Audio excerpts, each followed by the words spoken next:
ይሄ የወሬ ሱስ ደግሞ ሰው አሁን እኮ ሁሉም ሰው ቲክቶከር የሆነው ቤት የሚሰማው ስላጣ ልጅ የሌላቸውን እናት አባት 9 ወር ከ9 ወር አስቀድሞ እንደው በ3 ወሩ ከብት ጠባቂ ስለሌለን ልጁ ቶሎ እንዲደርስ ይወለድ ቢል ይወለድ አይወለድም። በጊዜው ነው የሚወለደው። ለመውለድም ጊዜ አለው።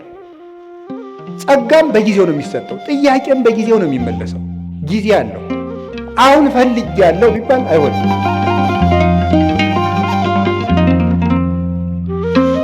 የአካል ክፍሎቻችንን ስጦታነት አስተውለን አናውቅም። እግዚአብሔር የሰጠንን ነገር ሰዎች ሊያደርጉልን የማይችሉ እንዲሁ እግዚአብሔር ምን አደረገልኝ እንላለን እንጂ እግዚአብሔር አንድ ቀን ጣፊያን ራሱ ስራ እንድታቆም ቢያደርጋት መኖር እንችላለን? በሰውነታችን ያለውን የጨው መጠን ማን ሊያጣራው ይችላል? ስለዚህ እንሞታለን ማለት ነው። ፊኛ ስራ ብታቆም መኖር ይቻላል? እስኪ ንገሩኝ። ሌላ የባሰ ነገር ሰው የሚጸዳዳበት የአካል ክፍል ቢዘጋ መኖር ይችላላችሁ? ይቻላል? አይቻልም። 10 ጊዜ አጨቅጭቀኝ ይላል። እናንተ ግን 3 ጊዜ ብቻ ሊሆን ይችላል ያላችሁት። ለምንድን ነው 10 ጊዜ የሚለው? ለምንድን ነው እግዚአብሔር 7 ዕለት ብቻ የፈጠረው ስትሉ 7ቱ ቀኖች ፍጹም ናቸው ለማለት ነው። 7 ብቻ። ለምን 8 ቀን አይፈጥርም እግዚአብሔር? ወይስ ዝቅ ብሎ 6 ቀን ቢያደርገው ምን አለ?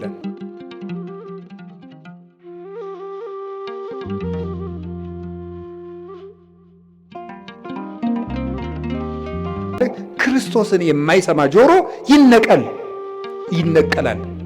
ሰላም እግዚአብሔርን መስማት የማይፈልግ ጆሮ ሁከት፣ ጦርነት፣ ብጥብጥ፣ ሞት ሊሰማ ይገባል።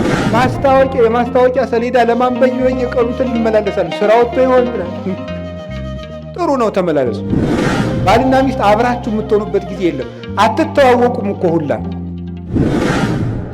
ለሚስትህ ጊዜ ከሌለ ዞር ብለህ ስትመጣ አረም በቅሎባት ነው የምታገኘው።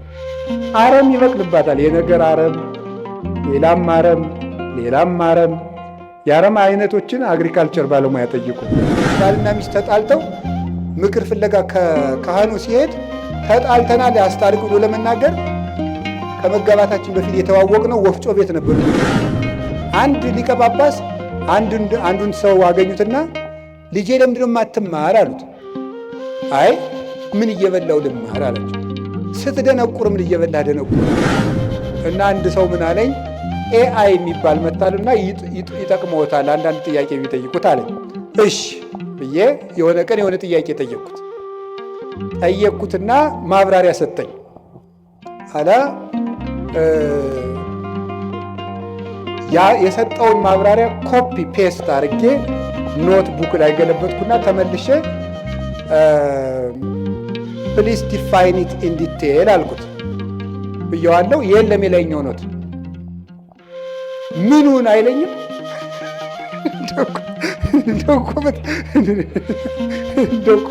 በጣም ነገረምኝ እኔ ማለት ነው። እውነቴን ነው። እግዚአብሔር በሚያውቀው ስልኬ ላይ አንስቼ አስቀምጨዋለሁ። እንደዚህ ያለውን ነገ ካገኘሁት አነብላችኋለሁ። በእንግሊዘኛ ምን እንዳለኝ ምኑን ቅድም የነገርኩህን አታስታውስም እንዲህ አልኩት።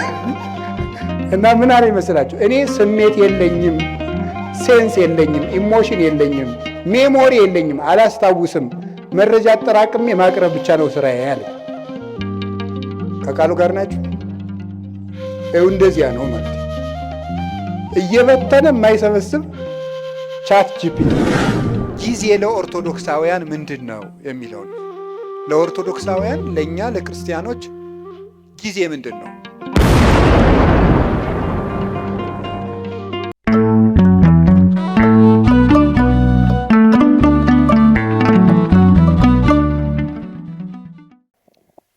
በስመ አብ ወወልድ ወመንፈስ ቅዱስ አሐዱ አምላክ። በስመ አብ ወወልድ ወመንፈስ ቅዱስ አሐዱ አምላክ። በስመ አብ ወወልድ ወመንፈስ ቅዱስ አሐዱ አምላክ። ይትባረክ እግዚአብሔር አምላከ አበዊነ ቅዱሳን ዘሰባህ ምህረቶ ላዕሌነ። ይቅርታውን ቸርነቱን ምህረቱን በእኛ ላይ ያጸና ቅድመ ዓለም የነበረ ይህንን ዓለም በካህሊነቱ የፈጠረ ትንኝንም እንኳ ሳይዘነጋ የሚመግብ ስጋችን ለብሶ ዓለምን ያዳነ ዓለምን አሳልፎ የሚኖር ጌታችን መድኃኒታችን ኢየሱስ ክርስቶስ ላደረገልን ለቸርነት ስራው ሁሉ ከባህሪ አባቱ ከአብ ከባህሪ ሕይወቱ ከመንፈስ ቅዱስ ጋር አንድ ለምትሆን መንግስቱ ክብር ምስጋና ይግባው። የእናታችን የቅድስት ድንግል ማርያም የቅዱሳን መላእክት የቅዱሳን ነቢያት የቅዱሳን ሐዋርያት የሰማዕታት የጻድቃን ረድኤታቸው በረከታቸው ከሁላችን ጋር ጸንቶ ይኑር። የተከበሩ አባታችን መላከ ገነት መዝገቡ ላቀው የዚህ ታላቅ ደብር አስተዳዳሪ፣ የተከበራችሁ አባቶቻችን ሊቃውንተ ቤተ ክርስቲያን፣ ካህናት አባቶች፣ ዲያቆናት ወንድሞች፣ የጌታችን የመድኃኒታችን የኢየሱስ ክርስቶስ የድኅነት ቤተሰቦች የምትሆኑ ምእመናን አንድ አምላክ በሚሆን በአብ በወልድ በመንፈስ ቅዱስ ስም እንደምን ዋላችሁ? እንደምን አመሻችሁ? እንደምን ሰነበታችሁ? ቸርነት ገንዘቡ የሆነ ፈጣሪያችን ለዚህ ሰዓት በማይመረመር ቸርነቱ ስላደረሰን ስሙ የተመሰገነ ይሁን። በመካከላችን ተገኝቶ እንዲያስተምረን ቅዱስ ፈቃዱ ይሁንልን። እንደ እግዚአብሔር ፈቃድ የምንማማርበት ርዕሳችን ጊዜ ለምን በሚል ርዕስ ነው የምንማማረው። እስኪ በሉ ድገሙ፣ ሶስተኛ በሉ። ጊዜ ለምን ነው። እንግዲህ ኦርቶዶክሳዊነት ወይም ኦርቶዶክሳዊ ሰው አንድ የቤተ ክርስቲያን አባት ሲናገር በትክክል የሚኖሩ ሰዎችን ካያችሁ እነርሱ ክርስቲያኖች ናቸው ብሎ ይናገራል። በትክክል የሚኖሩ ሰዎችን ካያችሁ እነርሱ ክርስቲያኖች ናቸው። ክርስቲያኖች እውነትን የሚያምኑ ናቸው። እውነት ነፃ ያወጣል። ስለዚህ ነፃ ፍጡሮች ናቸው። ነፃነትም ከእውነት ነው፣ እውነትም ነፃነት ነው። እውነትን የያዙ ሰዎች ነፃ ናቸው። ነፃ አእምሮ ያላቸው ሰዎች ደግሞ ከህሊና ዕዳ ሸክም የተለዩ ናቸው። እነሱ በትክክል ራሳቸውንም ዓለምንም መምራት መኖር ይችላሉ። እና ክርስቲያንነት ማለት በትክክል መኖር ነው። ክርስቲያንነት በትክክል መኖር ከሆነ ስለ እያንዳንዱ ነገር እንዴት እንደምናደርገው ማወቅ አለብን። ክርስቲያኖች አንድ ነገር እጃቸው ሲገባ ምን ሊያደርጉት እንደሚገባ የሚያውቁ ናቸው። ለምሳሌ ሕፃናት አንድ ነገር እጃቸው ላይ ቢገባ ምን እንደሚያደርጉት አያውቁም። በብዙ ልፋት የተገኘ ተቆፍሮ የተገኘ ወርቅ ወይም ዕንቁ ወስዳችሁ እጃቸው ላይ ብታስቀምጡ ወይ ይጫወቱበታል፣ ወይ ይወረውሩታል፣ ወይም ደግሞ ጭቃ ውስጥ ሊጥሉት ይችላሉ። ስለዚህ እንደዚያ እንዳይሆን የበሰለ ሰው ምልክቱ እጁ ላይ ያለውን ነገር ምን እንደሚያደርገው ማወቅ ነው። የተናቀውን አያከብርም፣ የከበረውንም አይንቅም ማለት ነው። መልካሙን ክፉ አይልም፣ ክፉውን መልካም አይልም። ነቢዩ ኢሳይያስ እንደነገረን አሌ ሎሙ ለለ ይብልዎ ለእኩይ ሰናየ ወለሰናይኒ እኩየ፣ መልካሙን ክፉ ክፉውን መልካም ለሚሉ ሰዎች ወዮላቸው ይላል። መልካሙን ክፉ ክፉውን መልካም ለሚሉ ወይም የተዋረደውን የሚያከብሩ የተከበረውን የሚያዋርዱ። ያው ሰው ሕሊናው ሲንሸዋረር አጥርቶ ማየት ሳይቻለው ሲቀር የከበረው ነገር ዝቅ ብሎ ይታየዋል፣ ዝቅ ያለው ነገር ደግሞ ትልቅ ሆኖ ይታየዋል። ስለዚህ የታነቀውን እያደነቀ ድንቅ የሆነውን ደግሞ እየናቀ ከሱም እየራቀ ይቀጥላል እና ክርስቲያኖች ለሁሉም ነገር ቁመናም እውነትም ምልከታም ሊኖረን ይገባል። አንዱ ልናውቀው ስትኖሩ ሰውነት ለኔ ምንድን ነው ማለት አለብን። ዓለም ለእኔ ምንድን ናት? ለምሳሌ ለሌሎች ሰዎች ዓለም መጨረሻቸው ናት። ዓለም መጨረሻዬ ነው ብሎ ያሰበ ሰው ሁሉንም ነገር በዚህ ዓለም ኑሬ ልፍጀው የሰማዩን ማናየ ይላል። ዓለም ለእኛ መሻገሪያችን ናት ብሎ ያሰበ ሰው ደግሞ ዓለምን ተጠቅሞባት ይሄዳል። ገንዘብ ለእኔ ምንድን ነው ማለት አለብን። ሰው ለእኔ ምንድን ነው? መቼ ሰው እንስሳ ነው ብሎ ያሰበ ሰው ለሰው ክብር ይኖረዋል ብለን ማሰብ አንችልም። እንደዚህ ያለ ሰው ደግሞ ሰው እንስሳ ነው ብሎ መነሻ ያደረገ ሰው የሰው መወለድም አይደንቀውም፣ መሞትም አይደንቀውም። ሞተ ሲባልም እንደ ቀላል ነገር ዕቃ እንደተሰበረ ያልፈዋል ማለት ነው እና ነገሮችን የምንወድቅባቸውም የምንሻገርባቸው ምክንያት ለነገሮቹ ካለን አተያይ የሚመነጭ ነው እና ትምህርት የሚያስፈልገው ኦርቶዶክሳዊ እይታ እንዲኖረን ነው፣ የጠራ ዓይን እንዲኖረን ነው። ዛሬ በዚህ ርዕስ በዚህ ቦታ እንድንማማር የፈለግኩት ጊዜ ለኦርቶዶክሳውያን ምንድን ነው የሚለውን ነው። ለኦርቶዶክሳውያን ለእኛ ለክርስቲያኖች ጊዜ ምንድን ነው ነው ጊዜ እንዴት ነው? እግዚአብሔር በምድር ላይ ከሰጠን በጣም ትልቁ ስጦታ ጊዜ ነው። እግዚአብሔር የሰጠን ማንም ሊሰጠን የማይችለው እግዚአብሔር የሰጠን እድል ጊዜ ነው። እንደው ይገርማችኋል፣ ግን ሰው ይሄንን ትኩረት ሰጥቶት አያውቅም። ሀብት የማይመስሉ ብዙ ነገሮች አሉ የማናስተውላቸው። ለምሳሌ እንደው የገጠሩ ሰውም ይተርታል። ጤና ሀብት አይመስልም ይላል፣ ውሃ ገንዘብ አይመስልም ይላል። የጤና ሀብትነት ለሰው አይረዳውም። ብዙ ጊዜ የውሃ ሀብትነት አይረዳውም። የአየር የኦክስጅን ሀብትነት አንረዳውም። ኦክስጅንን ሰዎች የሚያዙበት ቢሆን ኑሮ ለስንት ቀን መቆየት እንደምትችሉ አስባችኋል? ኦክስጅን በሆኑ ሰዎች እጅ ቢሆን ኖሮ ሁላችን ገለውን አናድርም ብላችሁ ነው? እነዚያ ሰዎች እነገሌ ናቸው እንዳትሉ ወስዳችሁ አታነካኩኝ ነው ያልኩኝ። በሰዎች እጅ ቢሆን ኖሮ ነው ያልኩት። በሰው እጅ ቢሆን ኖሮ አየር ስንት ቀን ነው የምንሰነብተው? ዛሬን ራሱ ማደር እንችላለን? አንችልም። የውጩን ይቅርና በዚህ ያለውን በህዋ ላይ የተለቀቀውን ኦክስጅን ይቅርና ያንተን አየር እንዳታስወጣ ብንባልስ?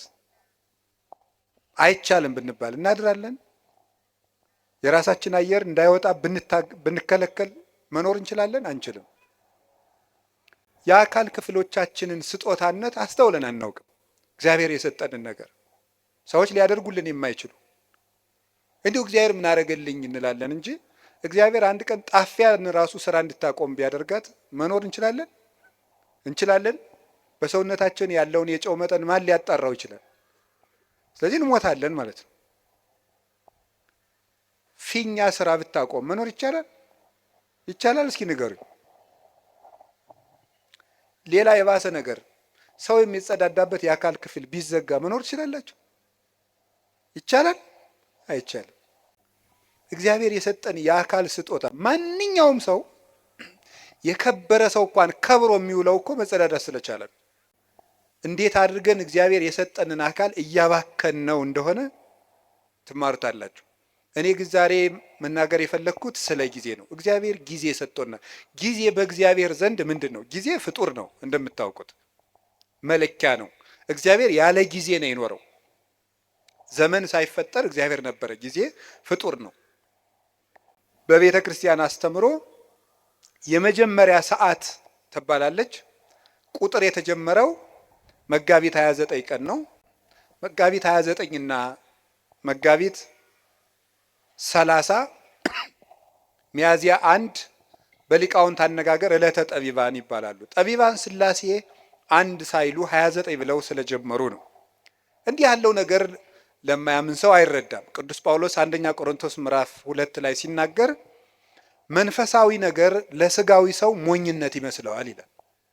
በስጋዊ ዓይን አይመረመርምና ለብእሲሰ መንፈሳዊ ኩሉ ይተሐሰሶ፣ መንፈሳዊ ሰው ግን ሁሉን ይመረምራል። ወሎቱሰ አልቦ ዘይተሐሰሶ፣ እርሱም ግን የሚመረምረው የለም ይላል። እና ስጋዊ ነገር ያለው ሰው 21 ሳይባል 29 የማይመስል ነገር ነው ይላል። ሃይማኖት ምንጊዜም ለስጋ የማይመስል ነገር ነው። የምናወጋው የመንፈስ ነገር ስለሆነ የመንፈስ ነገር በስጋ ነገር ሊለካ አይቻልም። መቼስ አሁን ነፋስን በሜትር አንለካውም። ለሁሉም ነገር መለኪያ አለው። ውሃን በኪሎ ሜትር አንለካውም። የራሱ መለኪያ አለው። ለራሱ ነገር ለሁሉም ነገር መለኪያ አለው። ከፍታም መለኪያ አለው፣ ዝቅታም መለኪያ አለው፣ ረቂቅ ነገር መለኪያ አለው፣ ፈሳሽ ነገር መለኪያ አለው፣ ጠጣርም መለኪያ አለው።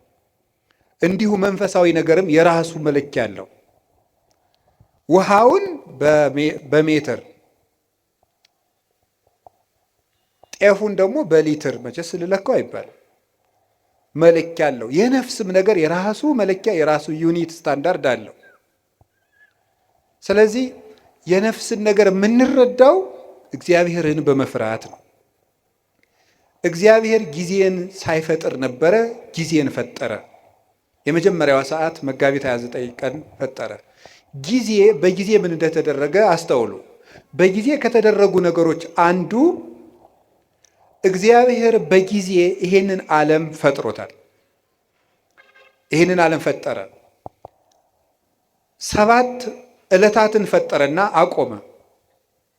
7 ዕለታት በዕብራውያን አነጋገር 7 ቁጥር ፍጹም ቁጥር ተደርጎ ይነገራል። መጽሐፍ ቅዱስ ሲተረጎም ማወቅ ካለብን ነገሮች አንዱ የመጽሐፍ ቅዱስን መነሻ ባህል ነው ማወቅ የሚገባል። የመጽሐፍ ቅዱስን መነሻ ባህል ስናውቅ መጽሐፍ ቅዱስን መረዳት እንችላለን። ስለዚህ በዕብራውያን ወይም በእስራኤል ባህል 7 ቁጥር እንደ ፍጹም ቁጥር ይቆጠራል። በኢትዮጵያ ለምሳሌ 10 ቁጥር እንደ ፍጹም ቁጥር ይቆጠራል አይደል? አታውቁም? ለምሳሌ የሆነ ሰው 10 ጊዜ አጨቅጭቀኝ ይላል። እናንተ ግን 3 ጊዜ ብቻ ሊሆን ይችላል ያላችሁት። ለምንድነው 10 ጊዜ የሚለው?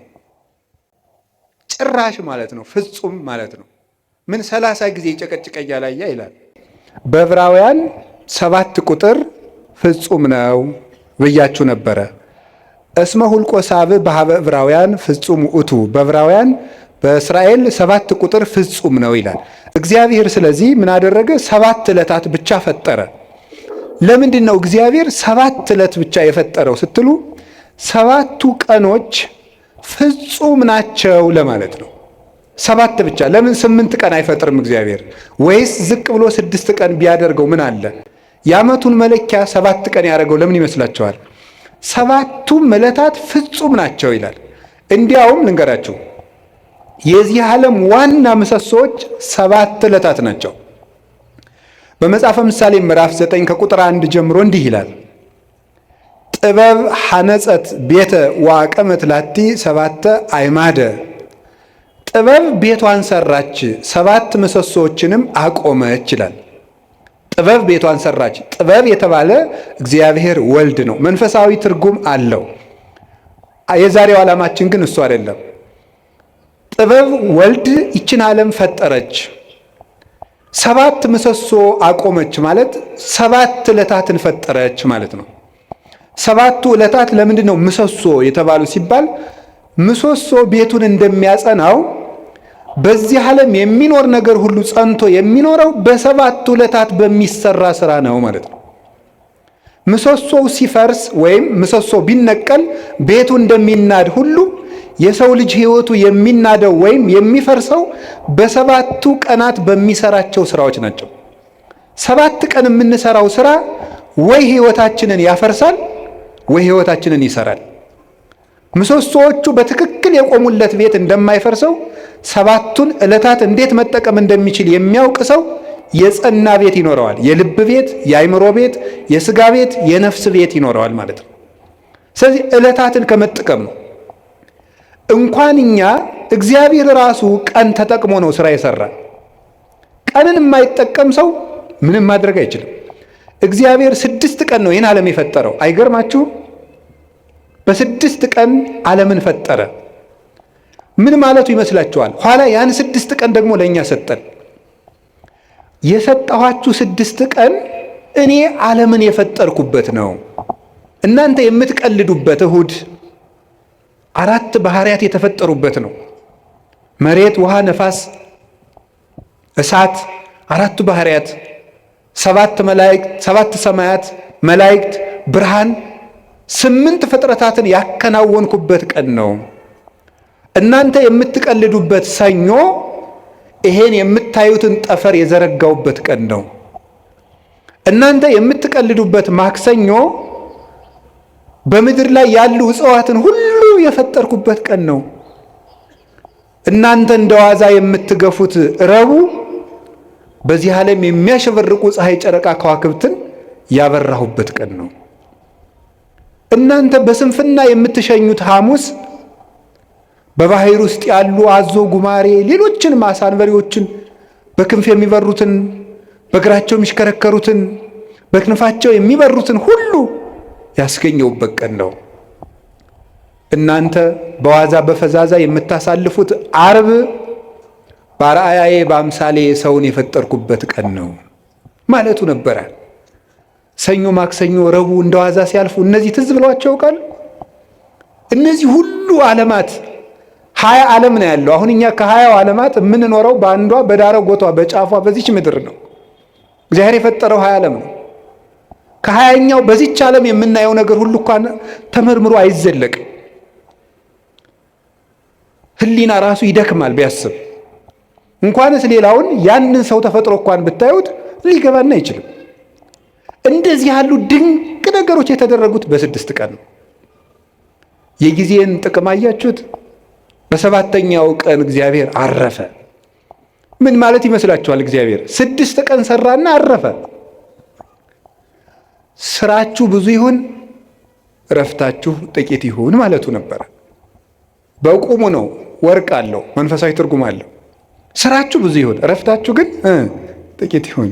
ይኸውላችሁ በዚህ ዓለም ላይ ብዙ ሰዎች የሚቸገሩበት ምክንያት ደስታን ፍለጋ ነው። ደስታ ደግሞ ከመስራት የሚመጣ ነው እንጂ ከማረፍ የሚመጣ አይደለም። ሐዘን ከየት ይወለዳል ካላችሁኝ ከረፍት ብዛት ነው። የኃጢአት ምንጮች የሚባሉት መብል፣ መጠጥ፣ የረፍት ብዛት፣ እንቅልፍ ናቸው። ስለዚህ እረፍት የሚያበዙ ሰዎች ምንጊዜም ሕይወታቸው ሐዘንተኛ ነው። የእንቅልፍ ብዛት የተቦጫጨቀ ልብስ ያስለብሳል ይላል ሰሎሞን። ድሃ ያረጋል ማለት ነው ብዙ የምትተኛ ከሆነ። የእንቅልፍ ብዛት መጽሐፍ ቅዱስ ነው ያለው፣ የተቦጫጨቀ ልብስ ያስለብሳል። ጊዜን ባለመጠቀማችን ምክንያት አይ ጊዜ የሰጣቸው እና ያገሌ ሀብታሙ ነው ምናምን ቢባል የድንቁርና ጉዳይ ነው። በጊዜ ያለመጠቀማችን እንዴት እንደሚጎዳን ተመልከቱ። እስቲ ርዕሳችን ምንድን ነው? እስቲ በሉ ምን አላችሁኝ? ጊዜ ለምን? እግዚአብሔር በጊዜ ዓለምን ምን አደረገበት አልኳችሁ? ፈጠረ። ዓለምን አጸናበት። ጊዜ ምሰሶ ነው። ጊዜ መፍጠሪያ ነው። የሌለን ነገር ማምጫ ነው። ጊዜውን የሚጠቀም ሰው የሌለ ነገር ያመጣል። እግዚአብሔር በጊዜ የሌለን ነገር አመጣ። ሰማይ አልነበረ፣ ምድር አልነበረ። የሌለንን ነገር ማምጣት ከፈለጋችሁ ጊዜያችሁን ተጠቀሙ። ጊዜ ላይ የሚቀልድ ሰው ምኞቱን ታቅፎ ይሞታል እንጂ ምንም አያመጣም። ጊዜ ነው የሌለውን ያመጣ። እግዚአብሔር በጊዜ ለክቶ የምሕረት ቀጠሮ ሰጠ። በኖህ ዘመን 120 ቀን 120 ዓመት ሰጠው አለ። 100ውን ቀለዱ፣ በ20 አጠፋቸው። 20ውን ትቶ አጠፋቸው። በኖህ ዘመን የነበሩ ሰዎችን 120 ሰጣቸው። 20ው ሲቀር ንስሐ እንገባለን ሲሉ 100 ሳያልቅ ጨረሳቸው። ጊዜን ካልተጠቀምክበት ብሰጥህም አትጠቀምበት ብሎ ወሰዳቸው። ዛሬ ለምን ይመስላችኋል የምንቀሰፈው? እግዚአብሔር ጊዜ ሰጠ፣ አልተጠቀምንበትም። ስለዚህ እየቀነሰ ይወስደናል ማለት ነው። በሰጠን ጊዜ ካልተጠቀም ከእድሜያችን ቀንሶ ያነሳናል። የማያፈራለትን ዛፍ በጓሮ የሚንከባከብ ገበሬ ጅል ማን አለ? ሌላው የባስ በጠፈጠፉ እየተንጠፈጠፈ ሌሎችን አዝመራዎች እንዲያጠፋቸው ነው። ይልቁን በጊዜ መቁረጥ ነው። ስለዚህ እግዚአብሔር ይቆርጣል። የማያፈራውን ፍሬ የማያፈራውን ዛፍ ከሱ ይቆርጡታል ብሎ ነግሮናል። ወይወዲዎ ውስተ እሳተ ገሃነም፣ በእሳት ያቃጥሉታል። ምን? ፍሬ የማያፈራውን ቅርንጫፍ። አነ ውእቱ ሐረገ ወይን ዘጽድቅ ወአንትሙ አይጹቂሁ ንበሩ በየ ወአነብክሙ። እኔ የወይን ሐረግ ነኝ፣ እናንተ ደግሞ ቅርንጫፎች ናችሁ። በእኔ ኑሩ፣ እኔም በእናንተ እኖራለሁ። ፍሬ አፍሩ፣ ካላፈራችሁ ትቆርጣላችሁ አለ። እግዚአብሔር በጊዜ ምሕረት ሰጠ። በጊዜ ያልተጠቀሙትን ደግሞ አጠፋቸው። እግዚአብሔር ለመወለድ 5500 ዘመን ቀጠረ። 5500 ዘመን ሲፈጸም ተወለደበት። ዋመ በጽሐ ጊዜሁ ፈኖ እግዚአብሔር ወልዶ ዋሂደ ወተወልደ እምብእሲት። የዘመን ፍጻሜ በደረሰ ጊዜ እግዚአብሔር ተቀዳሚ ተከታይ የሌለ ልጁን ውረድ ተወለድ ሙት ተሰቀል ብሎ ለኩነተ ሥጋ ወደዚህ ዓለም ላከው። ንዕድ ክብርት ከምትሆን ከመቤታችንም ተወለደ ይላል። ጊዜው በደረሰ ጊዜ በጊዜ አስተማረ። 3 ዓመት ከ3 ወር በጊዜ ምስጢሩን ገለጠ። በደብረ ታቦር እንኳን ብርሃን ከገለጠላቸው በኋላ እንዳትናገሩ እስካመ ይትፌጸም በጊዜው፣ ጊዜው እስኪደርስ ድረስ በትንሣኤ ልቡናችሁ ቀንቶላችሁ ምስጢር ተከናውኖላችሁ በሀብተ መንፈስ ቅዱስ ተሰርታችሁ እስክትናገሩት ድረስ ቆዩ አላቸው። በጊዜ የሚነገር አለ፣ በጊዜ የማይነገር አለ። ወቤ ብዙ ነገር ዛነ ነግረክሙ፣ የምነግራችሁ ብዙ ነገር ነበረኝ። ወባይቱ ኢትክሉ ይእዜ ጸዊሮቶ፣ ነገር ግን ዛሬ ልትሸከሙት አትችሉም፣ በጊዜው ነግራችኋለሁ አለ። በጊዜ የሚነገር አለ። በነገራችሁ ላይ ጥበበኛ ሰው ማለት የት መናገር እንዳለበት የሚያውቅ፣ መቼ መናገር እንዳለበት የሚያውቅ፣ በማይናገርበት ጊዜ ዝም የሚል፣ በሚናገርበት ጊዜ ደግሞ ዝም የማይል፣ ጊዜ ቦታ አይቶ የሚናገር ሰው ነው ጠቢብ የሚባለው። ሁሉም በጊዜው የሚናገር። ጌታችን ኢየሱስ ክርስቶስ በጊዜው ተሰቀለ፣ በጊዜው ተያዘ፣ በጊዜው ሞተ፣ በጊዜው ተነሳ፣ በጊዜው አረገ፣ በጊዜው ሀብተ መንፈስ ቅዱስን ላከላቸው 10 ቀን ጠብቆ። ያለ ጊዜ ጸጋም አይሰጥም። እንዲህ አሁን ልጁን እንደው ልጅ የሌላቸውን እናት አባት 9 ወር ከ9 ወር አስቀድሞ እንደው በ3 ወሩ ከብት ጠባቂ ስለሌለን ልጁ ቶሎ እንዲደርስ ይወለድ ቢሉ ይወለዳል? አይወለድም። በጊዜው ነው የሚወለደው። ለመውለድም ጊዜ አለው።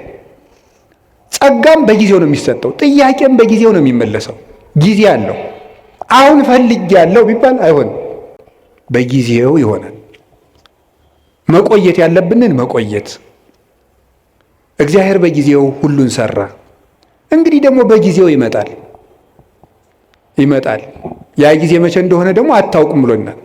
ትግሁ እንከ እስመ የተአምሩ ጊዜ ይመጽእ እግዚእክሙ፣ ጌታቸው የሚመጣበትን ጊዜ አታውቁምና ተግታችሁ ጠብቁ።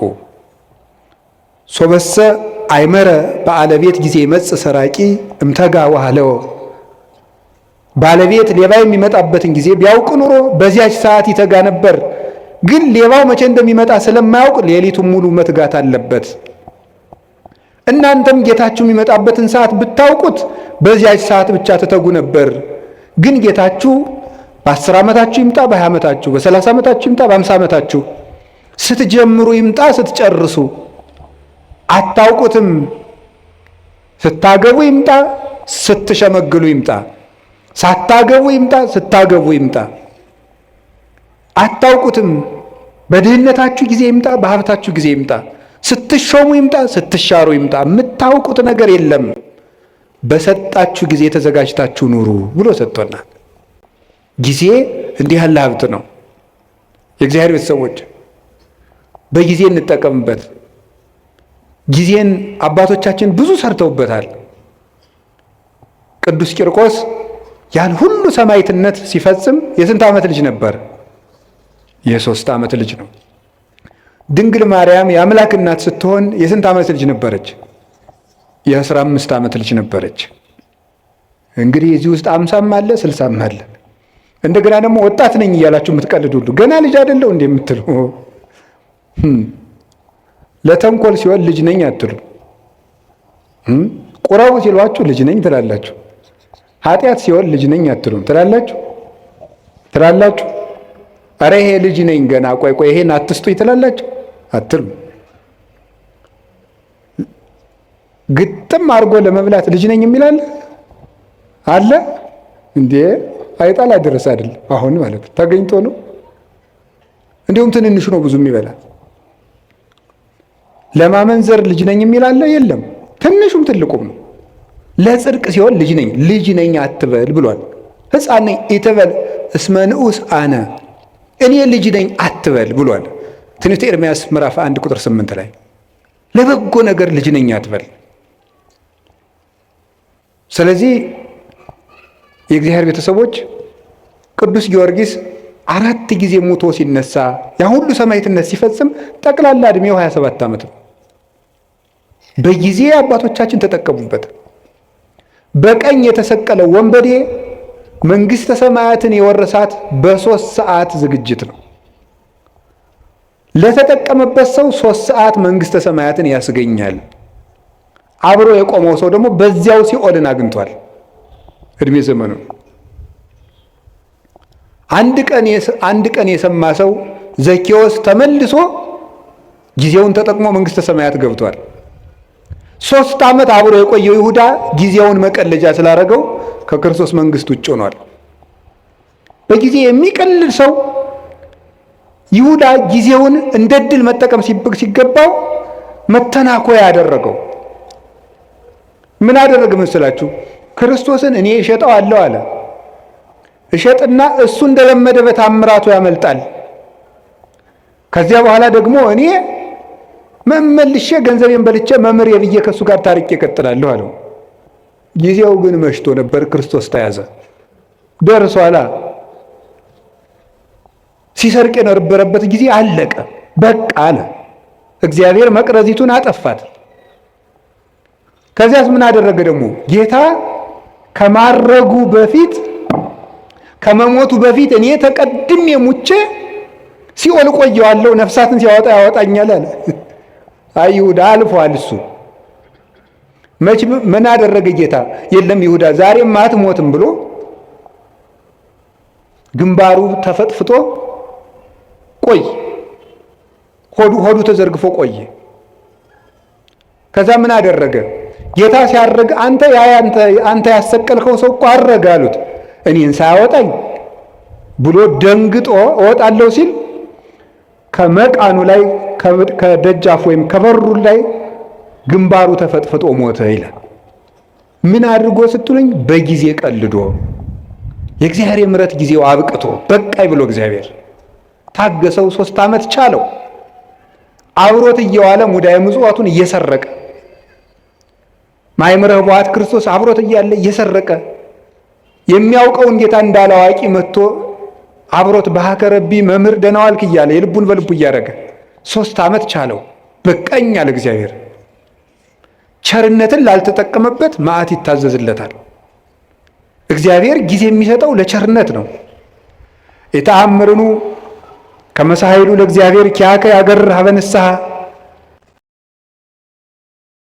ንስሐ እንዲመራህ አታውቅምን ይላል ቅዱስ ጳውሎስ ሮሜ ምዕራፍ 2 ላይ ሲናገር። የእግዚአብሔር ቸርነት እኮ የምሕረት ዕድል ነው፣ መጥፊያ አልነበረም። ሲራክም የተወስክ ኃጢአተ በዲበ ኃጢአት እንዘ ትብል መሐሪ ውእቱ እግዚአብሔር። እግዚአብሔር ይቅር ባይ ነው፣ እግዚአብሔር ቸር ነው፣ እግዚአብሔር መሐሪ ነው እያልክ በኃጢአት ላይ ኃጢአትን አትጨምር ይላል። እና ጊዜ ብዙ ነገር ተሰርቶበታል። ርዕሳችን ምንድን ነው?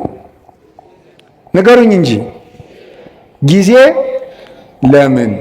እሺ 1 2 3 ነጥቦችን ልናገርና ብፁዕ አባታችን እንዲያስተምሩን ብለቅ ይሻላል። ጊዜ ለምን በሉ እስቲ። እንግዲህ እግዚአብሔር በጊዜ ፈጠረ። እስቲ በጊዜ ፈጠረ በሉ።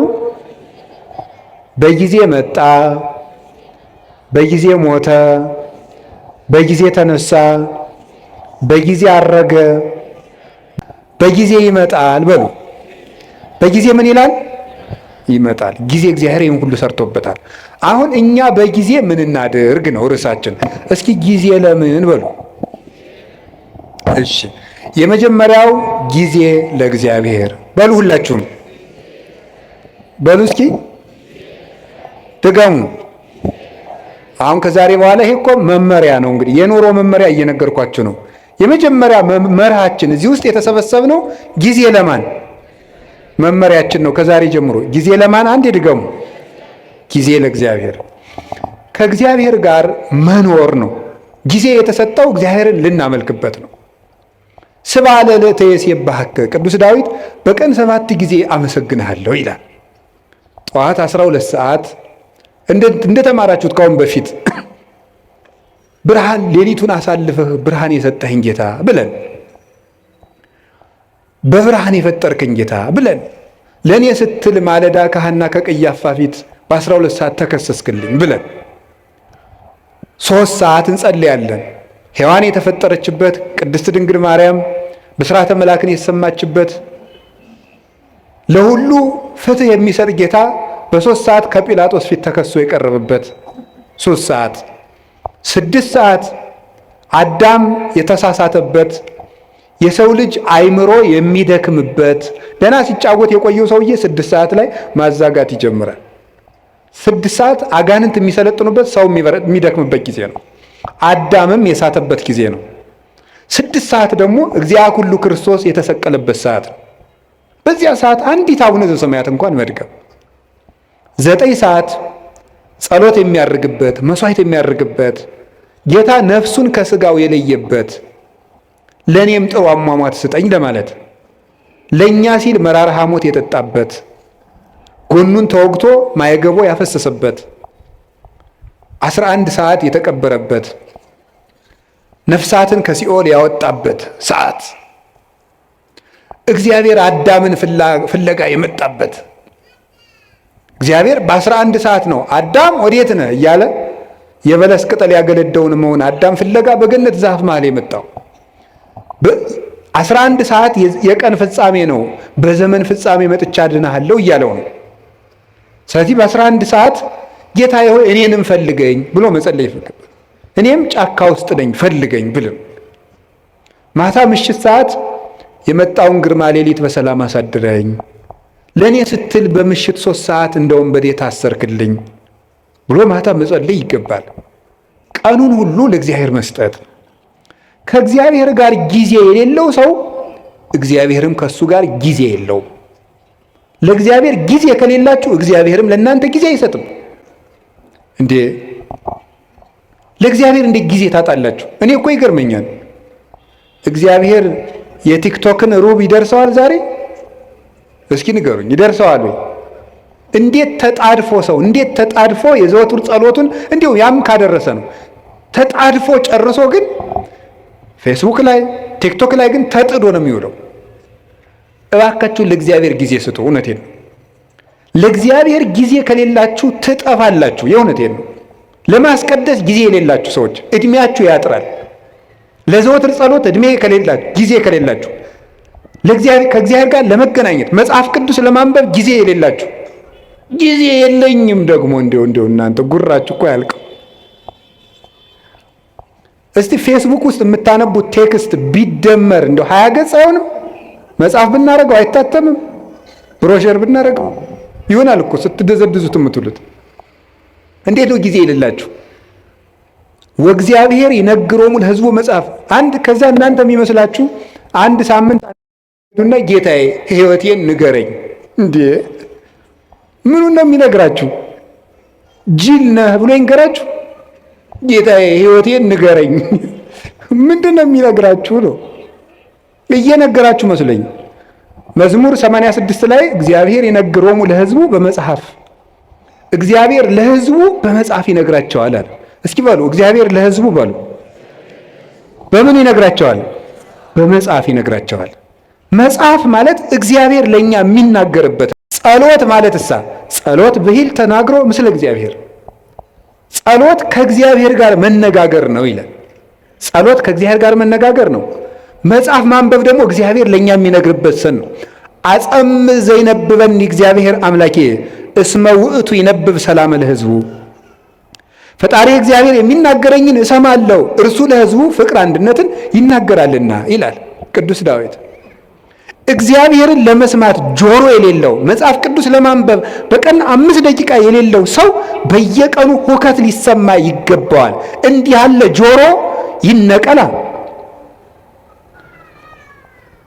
ነቢይ ያነስለክሙ ማኅበይክሙ ዘከማየ ነቢይ ያስነሳላችኋል አለ ሙሴ ሲናገር ክርስቶስን ነው። እሱ ቀይ ባህር እንዳሻገረ ጌታ ገሃነምን ያሻግሯልና ብዙ ንጽጽር አለው።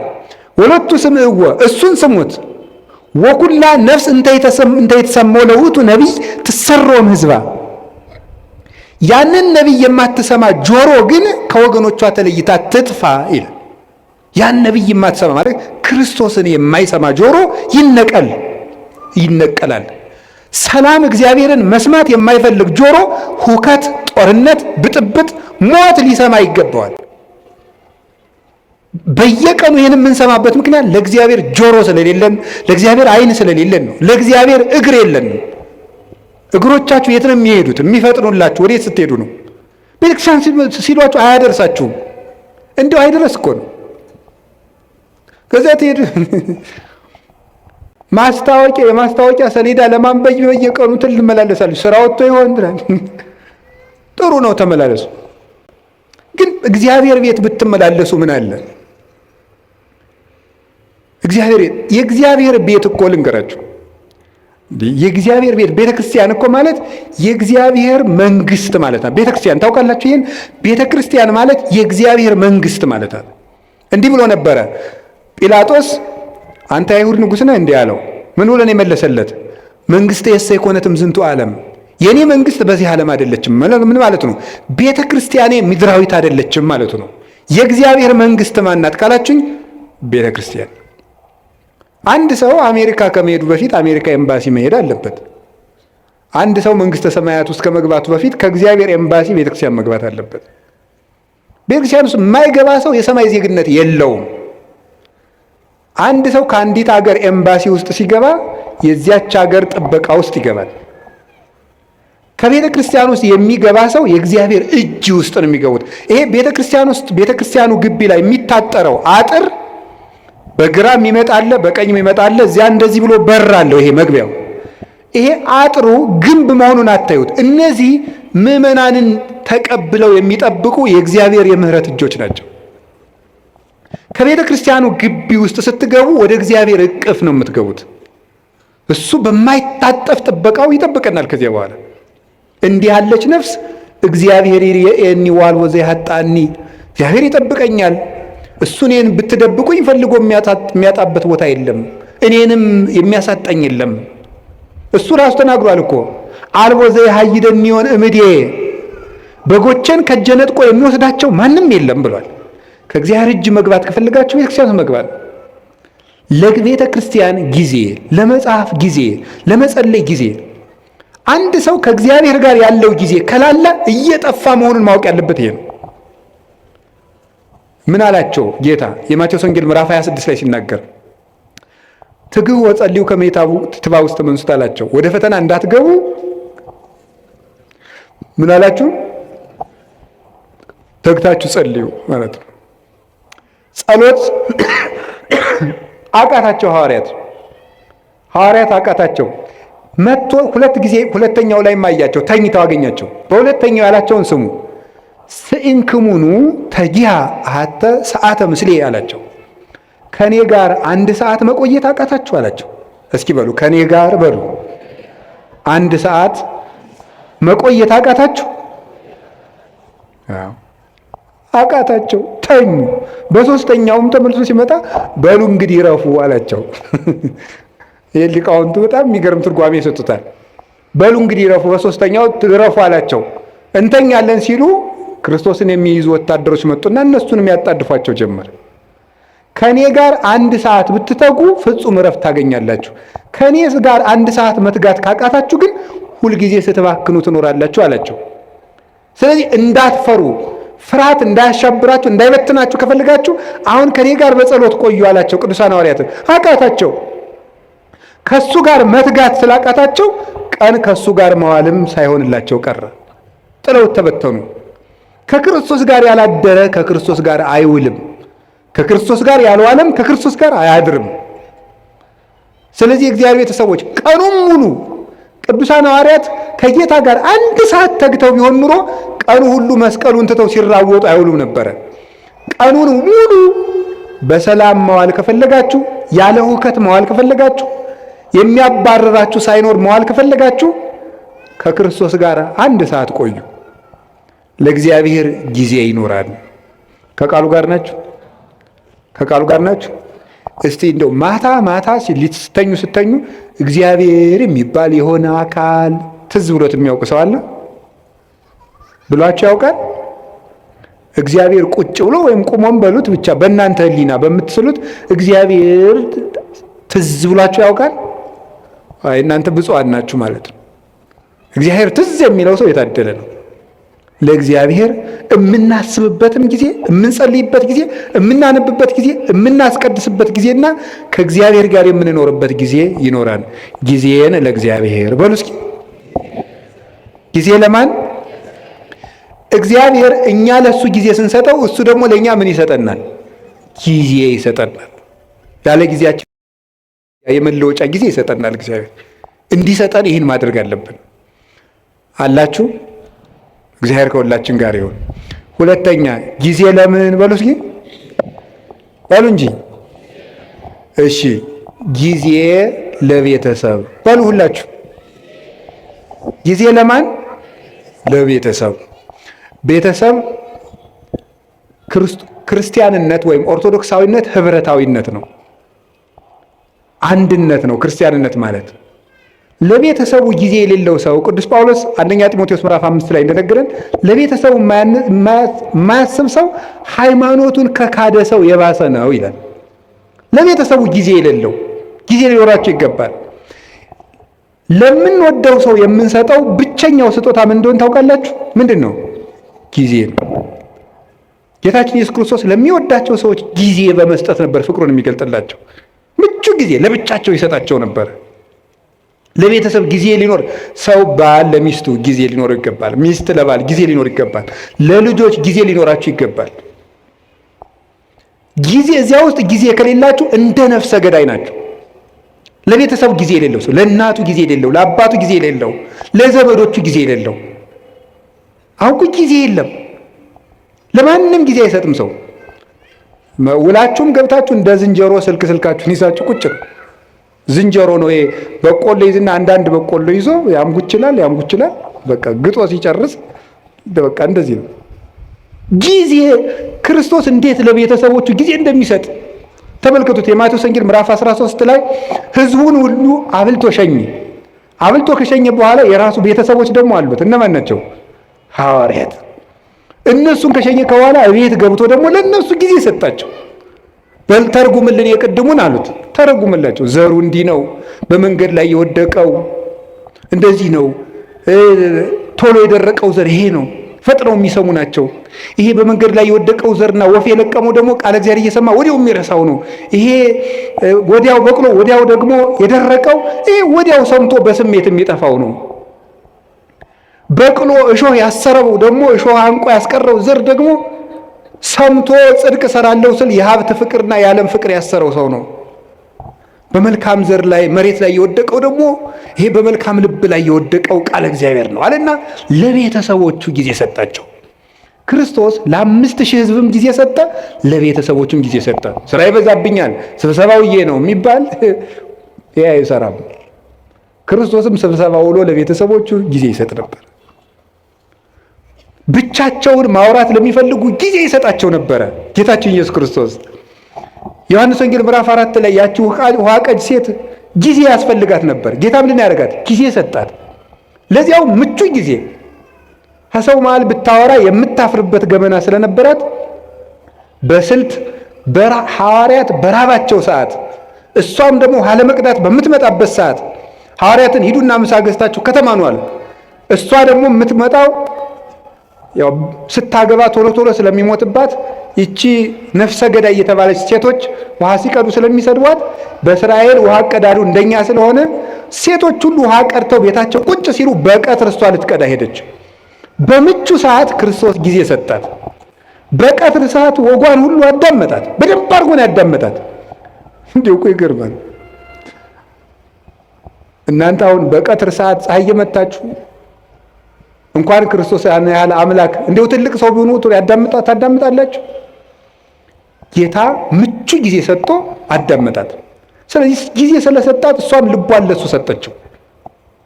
ጊዜ መስጠት ጌታችን ኢየሱስ ክርስቶስ ለብዙዎቹ ነበር ጊዜ። ትልቅ ሰው ነኝ አይል፣ አምላክ ነኝ አይል፣ ለሁሉ ሰው ቁሞ የመቆየት እድል ይሰጣቸው ነበረ። የማቴዎስ ወንጌል ምዕራፍ 9 ላይ ስታዩ 2 ዕውሮች ነበሩ። ጌታችን አልፎ ሲሄድ 2 ዕውሮች የዳዊት ልጅ ሆይ ማረን አሉ። እሱ አልፎ እየሄደ ነው። ማረን ሲሉ ምን ይላል? ማቴዎስ ወንጌል ምዕራፍ 9 ላይ ስታነቡን ይላል ወደ ቤትም በገባ ጊዜ 2 ዕውሮች መጡ ይላል። ወደ ቤትም በገባ ጊዜ የሚለው ለምንድን ነው የተጻፈው? መጽሐፍ ቅዱስ ላይ ዝም ብሎ የሚጻፍ ቃል የለም። ሊቃውንቱ ሲተረጉሙት ምን ይላሉ? ዕውሮች ናቸው ሩጠው እንዳይደርሱበትና ከቤት ገብቶ ቆያቸው ይላል። ይህን ጊዜ መስጠት፣ ሩጠው እንደማይደርሱ ያውቃሉ። አይነ ስውሮች ናቸው። ስለዚህ እስከሚመጡ ድረስ ጊዜ ሰጣቸው፣ ቆያቸው። ይሄንን ሊቃውንተ ቤተክርስቲያን ምን ብለው ይተረጉሙና መንገድ ላይ ያሉት ደግሞ ምን ይላሉ? አጋንንት ምንድን ነው የሚሉት? መንገድ ላይ ያሉት ሰዎች ደግሞ እናንተ አትጥሩት፣ ትልቅ ሰው ነው እንዴው ትልቅ እንዴ አታፍሩም እንዴ ስትጠሩት መንገድ ላይ ዝም በል ይሏቸዋል። ወአፈድፈዱ ከሊሃ ይላል። እነሱ ግን እንዲያውም ጨምረው እንዳልጮህ እንጂ የዳዊት ልጅ ወይ ማረን ብለው እንዲያውም ደግሞ ድምፅ ጨመሩበት፣ ገብቶ ቆያቸው ይላል። ሊቃውንቱ ምን ብለው ይተረጉሙታል? ክርስቶስ ለእነዚህ ዕውሮች ሩጠው የሚደርሱበት አዝግመው እስኪደርሱ ድረስ ከቤት ገብቶ ቆያቸው። ምን ይላሉ? ዕውሮች የሚባሉት የክርስቶስን ብርሃን ማየት ያልቻለች ዕውር ነፍስ ናት። ዕውር ነፍስ የጌታን ብርሃን ለማየት ያልበቃች በድንቁርና በኃጢአት ውስጥ ያለች ነፍስ ናት። የዳዊት ልጅ ወይ ማረኝ የምትለው ጸሎቷ ነው። እግዚኦ መሐረነ ክርስቶስ የምትለው ነው። ዝም በል አትጩህ የሚሉት ደግሞ አጋንንት ናቸው። ጸሎት አቋርጥ የሚሉት ናቸው። ተኛ፣ ዝም ብለህ ተኛ እንዳትጮህ የሚሉት ናቸው። ክርስቶስ ግን እነዚያን ዕውሮች ቁሞ ቆያቸው ማለት እሱን ለማየት እስከምትበቃ ድረስ በኃጢአትም በድንቁርናም የታወረችውን ነፍስ ክርስቶስ ይቆያታል። እቤት ገብቶ ይቆያታል አዝግማ እስከምትደርስ ድረስ። ሁላችንም ቆይቶን ነው እንጂ ገና ዕውሮች ነን በእውነቱ ማለት በጊዜ ሰጥቶን እቤት ገብቶ ቆይቶን ነው አሁንም ቢሆን የመጣ ነው። ክርስቶስ እንደ ፍጥነቱ ጥሎን ቢሄድ ድሮ ማንም እዚህ መድረስ አይችልም ነበር። እዚህ መግባት አንችልም። ቤቱ ውስጥ መግባትም አይፈቀድልም ነበር። ማን ይዘልቀዋል? እሱን ተጽዕነ ላዕለ ኪሩቤል ወሰረረ በክነፈ ነፋስ። ሕሊና መላእክት እንኳን የማይደርስበትን ጌታ እኛ ግን በቅዱስ ሥጋው በክቡር ደሙ እንድንዋሃደው የፈቀደልን እሱ ቁሞ ስለቆየን ነው። ጌታችን ላልደረሱት እስኪደርሱ ጊዜ ይሰጣል። እናንተ ጊዜ ትሰጣላችሁ? ቶሎ አልገባው ላለ ሰው ጊዜ ትሰጣላችሁ? አንተ ደደብ እስከ መቼ ድረስ ነው ካንተ ጋር የምኖረው አትሉም? ጊዜ ትሰጣላችሁ? ቁማችሁ ትቆይታላችሁ? ሰው እስኪስተካከል፣ ጠባዩ የከፋ ሰው እስኪስተካከል ትቆያላችሁ? ወዲያው ነው። ማንን አይቆይም። አሁን ጥሎ መሮጥ ነው በቃ። እና ቆዩት እስቲ፣ ሁሉንም ሰው ቆዩት፣ ይስተካከላል። ከቆየ ነው። በጊዜ የማይስተካከል ዲያብሎስ ብቻ ነው። ሰው ይስተካከላል። ጊዜ ለቤተሰብ እስኪ በሉ ንገሩ እንጂ። አዎ ጊዜ ለቤተሰብ ሊኖር ይገባል። ብዙ አሁን እንዴው እናታችን ቅድስት ቤተክርስቲያን እየተፈተነች ያለችው አንዱ በትዳር ነው እየተፈተነችው ያለው። የባለ ትዳሮች ደግሞ መሰረታዊ ችግራችሁ ምንድነው ስትሉ ጊዜ የላችሁም ነው። ትዳሩን የሆነ ሱቅ ነው የምታረጉት። ምን ማለት ነው መሰላችሁ? ስራ ቦታ ሆኗል ማለት ነው። ጊዜ የላችሁም። ባልና ሚስት አብራችሁ የምትሆኑበት ጊዜ የለም። አትተዋወቁም እኮ ሁላ። ጊዜ ያልሰጣችሁት ሰው ይኸውላችሁ፣ በሰነፍ አዝመራ አለፍኩ አረም በቅሎበትም አየሁት አለ ሰሎሞን።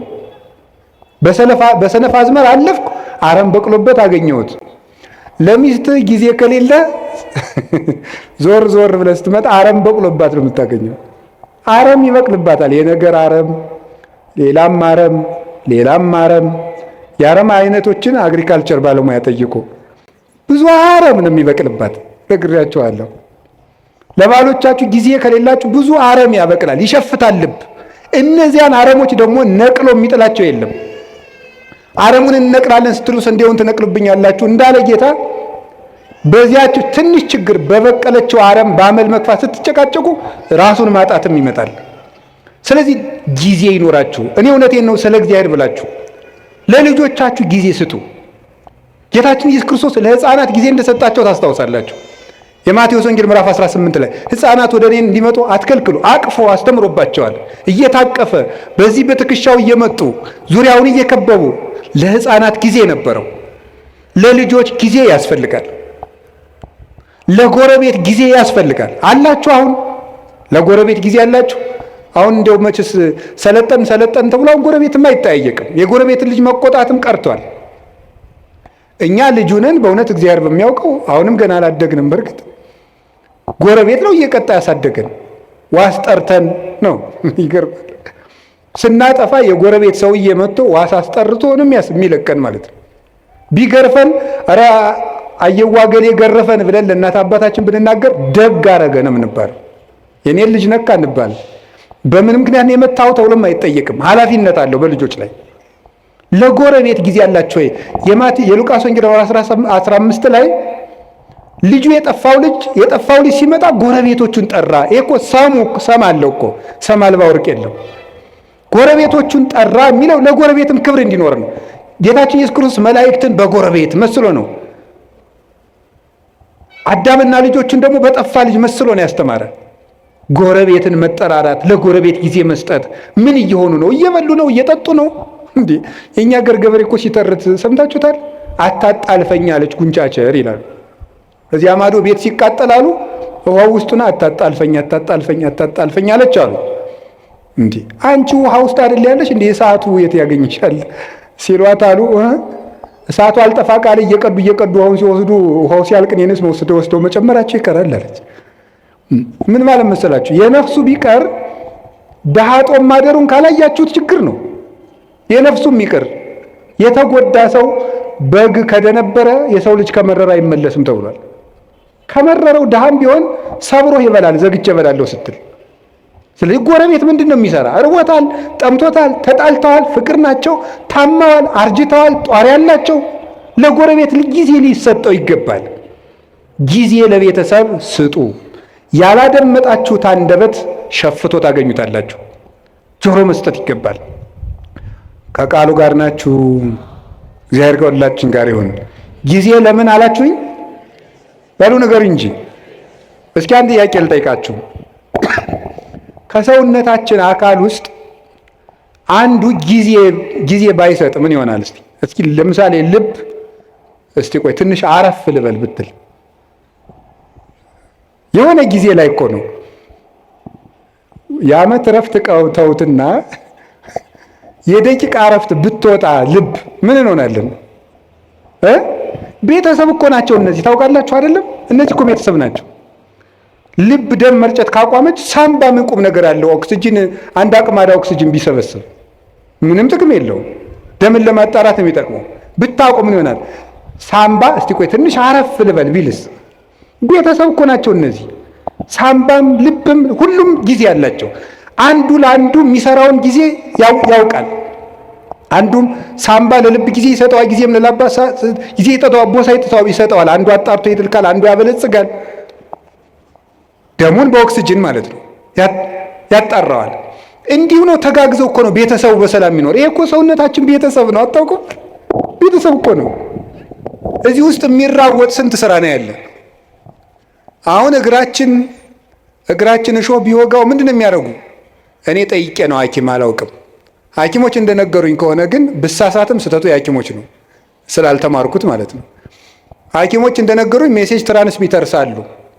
ሴል የሚባል ሰራዊት አለ እና እግርህን እሾህ ቢወጋ በዚህ ግዛት በኩል ችግር ደርሶበታል ብለው ተራውጠው ለጭንቅላት የሚነግሩ ሴሎች አሉ።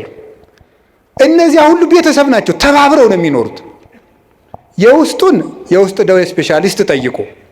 እንደ ውስጥ እኔ የውጩን ራሱ ልንገራችሁ። የውጩን ራሱ አሁን እኔ ቢያመኝ ምን ያደርጋል መሰላችሁ?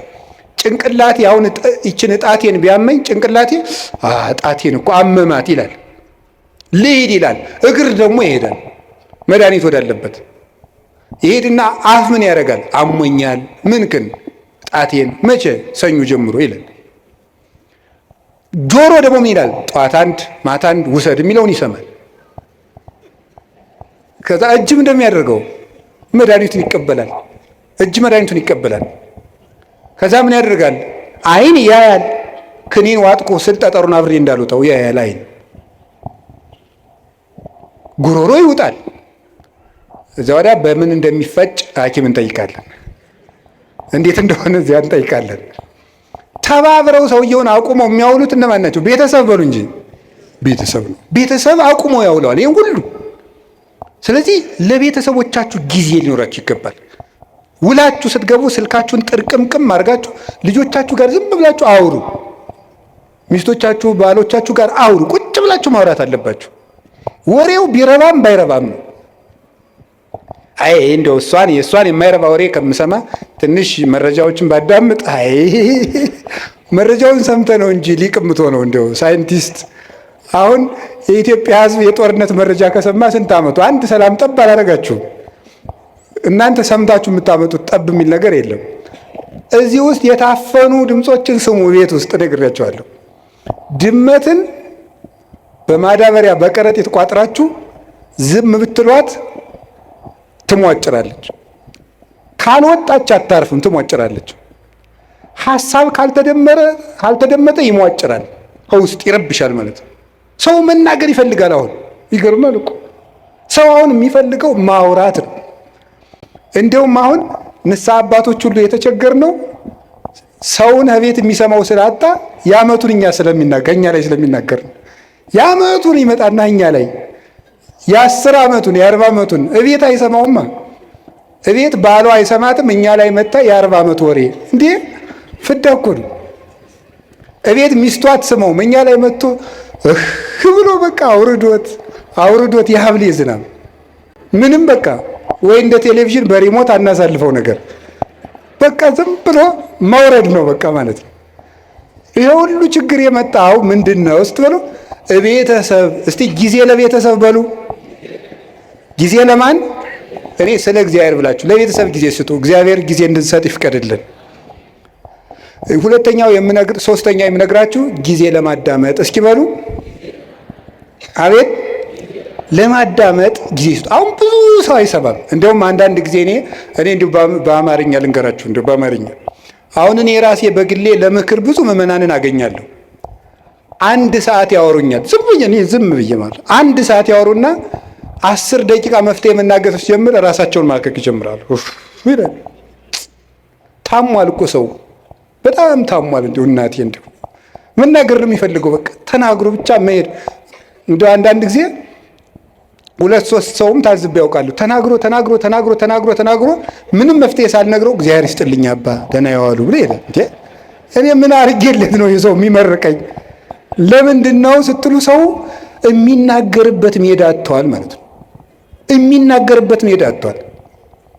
ስለዚህ አዳምጡት እና ማዳመጥ ጀመሩ። እግዚአብሔር ስንት ጆሮ ነው የሰጠን? ንገሩኝ እንጂ ስንት አፍ ነው የሰጠን? እንዴ ምን ማለት ነው? ብዙ አዳምጣችሁ ስንት ተናገሩ ነው? 1 ተናገሩ ነው። 2 ስማ 1 ተናገር ነው። እስቲ በሉ 2 ስማ በሉ። እናንተ ደግሞ 100 ማውራት 1 ማዳመጥ 1 ማሰብ 100 ማውራት ነው። ይሄ የወሬ ሱስ ደግሞ ሰው አሁን እኮ ሁሉም ሰው ቲክቶከር የሆነው እቤት የሚሰማው ስላጣ ነው። እቤት የሚሰማው ስላጣ እዚያ እየወጣ መለፍለፍ ዝም ብሎ ድንችም እየበላ መለፍለፍ፣ በቆሎም እየበላ መለፍለፍ። ለምንድን ነው ይሄን ሁሉ ያመጣው ስትሉ ሰው ኧረ በሞት ያዳምጡ። እኔ እኮ እውነቴ ነው። ማዳመጥ ይኸው ያዕቆብ መልእክት ምዕራፍ 1 ቁጥር 19 ላይ ኩን ፍጡነ ለሰሚ ወጉንዶ ለነቢብ። ሰው ሁሉ ለመስማት ለማዳመጥ የፈጠነ ለመናገር የዘገየ ይሁን ይላል። ለማዳመጥ የፈጠነ ለመናገር የዘገየ ይሁን። የሰው ልጅ ብዙ የማዳመጥ የምታዳምጡ ከሆነ ሰው ይወዳቸዋል። ከሰው ጋር የመኖር ጥበብ አንዱ ማዳመጥ ነው። እንደውም ልንገራችሁ፣ ሰዎች የት ይገኛሉ ብላችሁ ብትጠይቁ እኔ ልንገራችሁ የት እንደሚገኙ። አንደኛ የሚበሉበት ቦታ ነው የሚገኙት። ሁለተኛ የሚሰሙበት ቦታ ነው የሚገኙት፣ የሚሰሙበት ቦታ። ሶስተኛ የሚወደዱበት ቦታ ነው የሚሄዱት። አራተኛ የሚከበሩበት ቦታ ነው የሚኖሩት። ሰዎችን ብትፈልጓቸው የምታገኙት ከዚህ ነው የምታገኟቸው። ወይ ከሚሰማቸው ወይ ከበሉበት ቤት ነው የሚገኙት፣ ወይ ወደሚያከብራቸው ሰው ነው የሚሄዱት፣ ወይ ወደሚወዳቸው ሰው ነው የሚሄዱት። ከቤትም ጥለውን የሚወጡት አራቱን ሲያጡ ነው። ወይ አልሰማቸው ስንል፣ ወይ አልወዳቸው ስንል፣ ወይ አናከብራቸው ስንል። ጥለውንም የሚሄዱ በዚህ ነው፣ ወደ እኛም የሚመጡ በዚህ ነው። ስለዚህ ይሄ እንዲኖረን ምን ማድረግ? ማዳመጥ። ከቃሉ ጋር ናችሁ? ምን እንደሚባል ራሱ ማዳመጥ። በትክክል የማዳመጥ ችሎታው የማዳመጥ መንገድ እንግዲህ ተማሩ። እናቱ ይሄ ምንድነው? ሳይቃወሙ መስማት፣ ሳይተረጉሙ መስማት፣ መልስ ሳያዘጋጁ መስማት የሚባሉ አሉ። ሳይተረጉሙ መስማት፣ ምንም አትተርጉሙ። ዝም ብላችሁ ሰውየውን ዝም ብሎ የሚያፈሰውን ወሬ ስሙ። አይ ወሬው የማይረባ ስለሆነስ እንዴ ጅልጅል ሰው ማዳመጥ አለብን እንዴ? ጥያቄ ልመልስላችሁ። አንድ የገዳም እመምኔት ነበረች እና የገዳሙ እናቶች ተሰብስበው ምን አሏት? እናታችን አቤት ሰው የማይረባ ወሬ ሲያወራን ዝምን ነው እንስማ፣ እንዴት እናርጋል? ወይ ጥለን እንሂድ። ከሰው ቤት ሄዳችሁ የሚረባ የማይረባ ምግብ በአንድ ላይ ቢያቀርቡላችሁ ምን ታደርጋላችሁ አለቻቸው። የሚመስለንን በልተን እግዚአብሔር ይስጥልን ብለን እንመጣለን አሉ። እንግዲያውስ ሰው የፈለገውን ቢለፈልፍ የሚመስላችሁን ያዙ፣ ሌላውን ለራሱ ጥላችሁ ኑ እንጂ ስሙት አለች። እንዲህ ብላ መለሰች። መንፈስ ቅዱስ ያደላት ሰው ነበረች። እሷ ሚያዝያ 11 ቀን ስንክሳር ላይ የምትውል እናት ናት። እንዲህ ብላ ይመለስላቸው። ስለዚህ የእግዚአብሔር ቤተሰቦች ሰው የፈለገውን ያህል ያውራ፣ ስሙት፣ ዝም ብላችሁ አዳምጡት። ብዙ ጥበብ ሰሎሞን በመናገር ብዛት ኃጢአት ሳይኖር አይቀርም ይላል። በመናገራችን እንጂ በመስማታችን ተጉርተን አናውቅም። እግዚአብሔርን መስማት የሚባለውን ነገር መስማት፣ ሁሉን ነገር አስተውላችሁ መስማት ይገባል። የማዳመጥ እድል እንዲኖረን ለሚሰማ እግዚአብሔር የሚሰማዋል። ለዚህ ነበረ የጌዴዎን ልጅ ቆሞ ስምዑኒ ሰብአ እስራኤል ወእግዚአብሔር ይስማዕክሙ፣ የእስራኤል ወገኖች ወይ ስሙኝና እናንተንም እግዚአብሔር ይስማችኋል። ሰውን የሚሰማ ሰው እግዚአብሔርም እሱን ይሰማዋል። ጊዜ ለማዳመጥ ጊዜ ለምን አልኳችሁ? አቤት ለማዳመጥ ጊዜ ስጡ። አንድ ለመናገር ግን ቀንሱ። እውነቴን ነው። በዚያውም ልናገር። እኔ የካህናት ችግር በጣም ነው የሚያሳዝነኝ። ከካህናት ሄዳችሁ ስትናገሩ ወጡን ተናገሩ። በዚያውም ልንገራችሁ ብዬ ነው። አሁን ለምሳሌ ባልና ሚስት ተጣልተው ምክር ፍለጋ ከካህኑ ሲሄድ ተጣልተናል ያስታርቅ ብሎ ለመናገር ከመጋባታችን በፊት የተዋወቅነው ወፍጮ ቤት ነበር ብሎ ይጀምራል። እንዴ ይሄ ሁሉ ምን ያደርጋል? እውነት እኮ ነው የምነግራችሁ እኮ። ይሄ ሁሉ የሚሰራው ስራ አለው የለም? ባለቤቴ ጋር በዚህ ጊዜ ተዋወቅን፣ እንዲህ ብለን ተጋባን፣ ያጣላን፣ ይሄ እንዲህ ችግር ፈጠረብን፣ 5 ነጥቦች ነው ያሉኝ፣ እባክዎትን መፍትሄ ያንጡልኝ ነው የሚባለው። እንዲህ ነበረ፣ እንደዚህ ያሉ ነበር፣ አጎቷ ፓይለት ናቸው፣ ምን ያደርግልናል? ለኛ አይረባም። መጥኖ መናገር፣ በደንብ ማዳመጥ ከሰው ልጅ ይጠበቃል። ክርስቲያኖች ክርክም ናቸው። የምትናገሩበትን ቦታ ሰው እንዲሰማችሁ ከፈለጋችሁ ወርቁን ልቅም አድርጋችሁ ማቅረብ መልመድ፣ እንደገና ደግሞ ሁሉን ማዳመጥ መልመድ። እግዚአብሔር ለማዳመጥ ጊዜ እንዲኖረን ይርዳን። ብዙ ሰው በጣም ችኩል ነው። በእውነቱ ብዙ ሰው በጣም ችኩል ነው፣ አያዳምጥም። ዝም ብሎ ወግዞ ነው የሚሮጥ። አሁን እዚህ ላይ አንድ ጊዜ ስልጠና ሲሰጥ ምን እንዳለ እንገራችሁ። ስልጠና እየሰጠን ወሬ እንዴት እንደሚዛባ ለማንገር የመጀመሪያው ቦታ ላይ ለተቀመጠው ሰውዬ አርዮስን የረታው የእስክንድሪያው ሊቅ ቅዱስ አትናቴዎስ ይባላል ብለን በጆሮ ነገር ነው። በል እንግዲህ አንተም በጆሮ ነገር ብለን በጆሮ ሲባል የመጨረሻው ሰው እወድሃለሁ የሚል ወሬ መጣ። ለምንድን ነው ሲባል በትክክል አያዳምጥም ማለት ነው። ወይ ወሬ ሰባሪ አለ፣ ወይ ወሬ ሰራቂ አለ፣ ወይ ደግሞ ወሬ የማያዳምጥ አለ ማለት ነው። እና በትክክል ማዳመጥ፣ በትክክል የሚባለውን ነገር ብዙ ሰዎች ከቤተ ክርስቲያን የሚወጡበት ምክንያት በትክክል አያዳምጡ፣ ልብ ሰጥተው አያዳምጡ። ይህንን ነገራችሁ ነው። እና የሰውን ወሬ ደግሞ አለመተርጎም፣ አለማጣመም፣ አለመሰንጠቅ፣ ሌላ ትርጓሜ አለመስጠት፣ ከትናንት ጋር አለማያያዝ፣ ከነገ ጋር አለማያያዝ፣ አሁንን መስማት ማዳመጥ መልመድ አለብን። ጊዜ ለማዳመጥ እስኪ በሉ 3 ነጥቦች ነው የቀሩኝ። ጊዜ ለስራ እስኪ በሉ ጊዜ ለስራ በሉ። አቤት ጊዜ ለምን? አሁን የኛ ሀገር ሰው ደግ ነው፣ የኢትዮጵያ ሰው በዚያው ደግሞ ቂመኛ ነው። በጣም ቂመኛና ወግ ሰንጣቂ ነው። ከምንድን ነው የመጣ ብዬ እንደው ዝም ብሎ ሲገርመኝ ዝም ብዬ ቁጭ ብዬ ሳስበው ነው። ጥናት አላረኩበትም፣ ባለሙያም አይደለሁም። ሳስበው ከስራ ፈትነት ነው የሚመጣው። ይሄ ወሬ ሰንጣቂነታችን የሚመጣው ቁጭ ብለን አሃ እንደዚህ ያለኝ እንደዚህ ለማለት ፈልጎ ነው፣ አሃ በቀደም እንደዚህ ያለኝ ለካ እንዲህ ማለቱ ነበር የምንልበት ዋና ምክንያት ስራ ፈት ስለሆነ ነው። ወሬ ስንቀምር የምንውለው የስራ ቀመር ስለሌለን ነው። ስለዚህ መስራት መልመድ አለብን ነው። እንዳንሰራ አገሪቱ የስራ እድል የላትም። የእናንተ ጥያቄ ወንድሜ አንተ አልገባህም። ካባ ለብሰህ ለፍልፈህ ትሮጣለህ፣ እኛ ስራ አጥተን ያለን ነው አይደል? ነው መልሱ ነው። እኔም ደግሞ መልሳለኝ። ሌላው ቢቀር አታነቡም ወይ ነው። እማታነቡሽ ስራ የለም፣ አልተቀጠራችሁም፣ ንግዱም ሙቷል አላችሁ። ምንም ማለት ለምን አታነቡም? አንድ ሊቀ ጳጳስ አንዱን ሰው አገኙትና ልጄ ለምንድን ነው የማትማር አሉት። አይ ምን እየበላው ልማር አላቸው። ስትደነቁር ምን እየበላህ ደነቆርክ አሉት። እንዲሁ እኮ ይገርማል እኮ። ለምን አታነቡም? ቁጭ ብላችሁ ዝም ብሎ ወሬ ስትጠቀጥቁ ከምትሉ ቁጭ ብላችሁ እስኪ አንብቡ። እውነቴን እኮ ነው የምነግራችሁ። ተግባር እኮ የሐሳብ ልጅ ነው። ሐሳብ ደግሞ የሚገኘው ይኸውላችሁ፣ እንጨት ሳትሰበስቡ እሳት ማንደድ ትችላላችሁ? ይቻላል? አይቻልም። ሐሳብ ሳይኖርህ ተግባር የታመጣለህ? እቅድ የታመጣለህ? ስራ የታመጣለህ? ከሰው ጋር የመኖር ስልት የታመጣለህ? ተግባቦት እንዴ! ልንገራችሁ። እኔ ባለፈው አንድ ቦታ ሄጄ ውጭ ሀገር ሄጄ አንድ ቦታ ለጉባኤ ነው የሄድኩት። ዱባይ ስደርስ ኤርፖርቱን አላውቀውም። ያው ኤርፖርቱን አላውቀውም እና ሰዎቹ ዊልቸር ቡክ አድርገውልኝ ነበር። ያው እንደ ዕቃ እየገፉ አቅጣጫ እንዲያሳዩኝ ማለት ነው። እና እዛ ሲሄድ ዝም ብዬ ብዙ እንግሊዘኛ አልችልም፣ ጉድ አፍተርኑን ምናምን እችላለሁ። እና እዛ ዱባይ ኤርፖርት ውስጥ ያገኘሁትን ሰውዬ በጣም ነው የማመሰግን፣ ረዳኸኝ እንደዚህ እና እኔ ብዙ ጊዜ አቅጣጫ የማወቅ ችግር አለብኝ አልኩት። እንዲያው ሳስበው ግን ኋላ ጉራ ነው እንዲህ ያልኩት።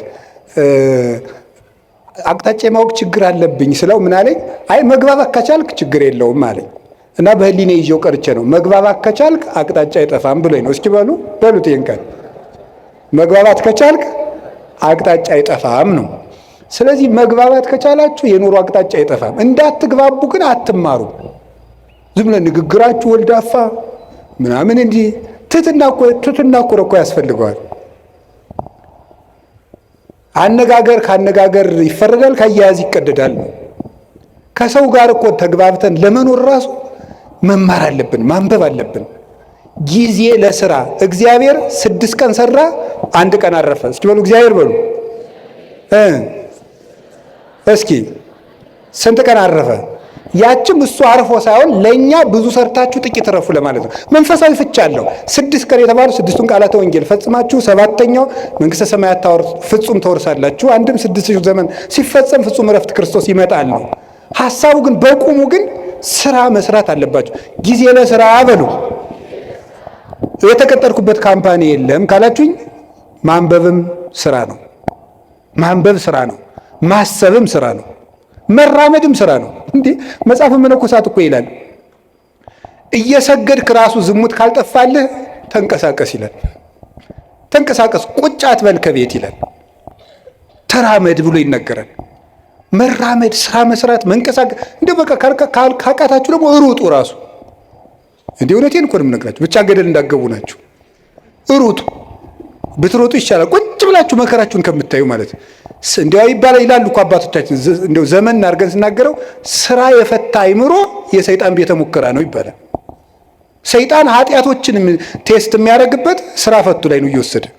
እንዲያውም ከሚሰራው ሰውዬ እያፈረ የሚመጣው ሰይጣን ሁሉ ወደዚያ ሰውዬ ነው እየሰበሰብ እና የሚሰራውን ሰውዬ የሚፈትነውን ሰይጣን የስራ ፈቱ ሰይጣን እስኪ ዞር ብዬ ልምጣ ብሎ ቀስቀስ ብሎ እንዲያው ሲሄድ ከስራ የሚሰራው ሰውዬ ጋር የሚታገለውን ሲያገኝ ረዚያ አትልፋ የኔ ስራ ፈታለ ናኒድ ብሎ እንደ ድግስ ወደዚህ ያዞት የሚሄድ ነው የሚመስለኝ ነው። እሺ እና የብሬን ነው የምነግራችሁ። መጽሐፈ መነኮሳት በእርግጥ ምን ይላል?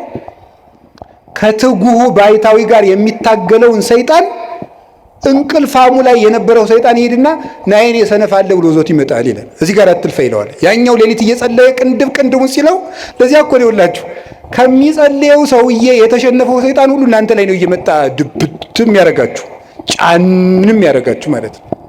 ስለዚህ እንደዚያ እንዳያደርጋችሁ ጊዜ ለስራ። እውነቴን ልንገራችሁ የኢትዮጵያ ኦርቶዶክስ ተዋሕዶ ቤተክርስቲያን ሆና እንድትቀጥል ከሆነላችሁ ስሩ። ካልሰራን ቤተክርስቲያናችንን በታምር ማስቀጠል አንችልም። ብድግ ብለን ዝም ብለን የኢትዮጵያ ቤተክርስቲያን አትበጠስም በፉከራ ነው እንጂ አጠፋም። እነ ግሸን እያሉ እነ አክሱም እያሉ እነ ላሊበላ እያሉ እነ ደብረ ሊባኖስ እያሉ ረተው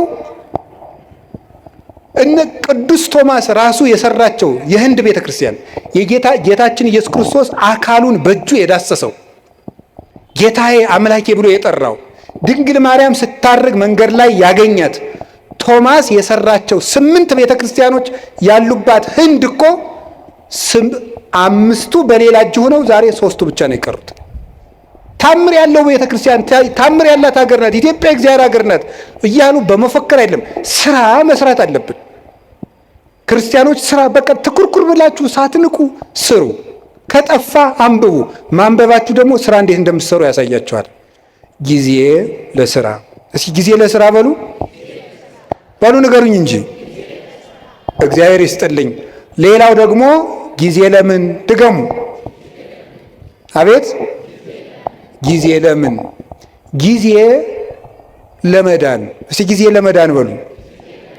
ጊዜ አያችሁ እንዴት እንደሚጠቅም። በስንት ዓመት ያጠራቀሙትን የኃጢአት ግንብ 3 ቀን ተጠቅመው ነው ያፈረሱት ማለት ነው። ጊዜ እንዴት እንደሚጠቅም 3 ቀን እንዴት እንደጠቅም 3 ቀን ሀገር አዳነች። እኛ አሁን 50-60 ዓመት ሀገር ማዳን አቅቶናል። 3 ቀን ግን ሀገር አድኗል። ሀገራችን እንድትድን እኛም እንድንድን ከፈለግን ጊዜውን እንጠቀምበት። ለምን? ለመዳን። የመዳን ቀን ዛሬ ነው፣ ከዛሬም አሁን ነው አይደል? ሁለተኛ ቆሮንቶስ ምዕራፍ 6 ቁጥር 2 ላይ ወናሁ ዮም ዕለተ አድኅኖ በዕለተ ሪት ሰማዕከ ወዕለተ መድኃኒት ረዳእከ ወናሁ ዮም ዕለተ አድኅኖ። በተመረጠች ዓመት በተመረጠች ቀን እሰማሃለሁ። የመዳን ቀን ዛሬ ናት፣ ከዛሬም ደግሞ አሁን ነው። ሰይጣን እንዳንድን ድነት ማለት ምን ማለት ነው? በኦርቶዶክሳዊ አስተምሮ መዳን ማለት ከቅጣት ማምለጥ ማለት አይደለም። ምን ይመስላችኋል? መዳን ማለት ከእግዚአብሔር ጋር መዋሃድ ቲኦሲስ ማለት ነው በግሪኮ። ከእግዚአብሔር ጋር መዋሃድ ሱታፌ አምላክ፣ ከእግዚአብሔር ጋር መኖር ነው መዳን ማለት።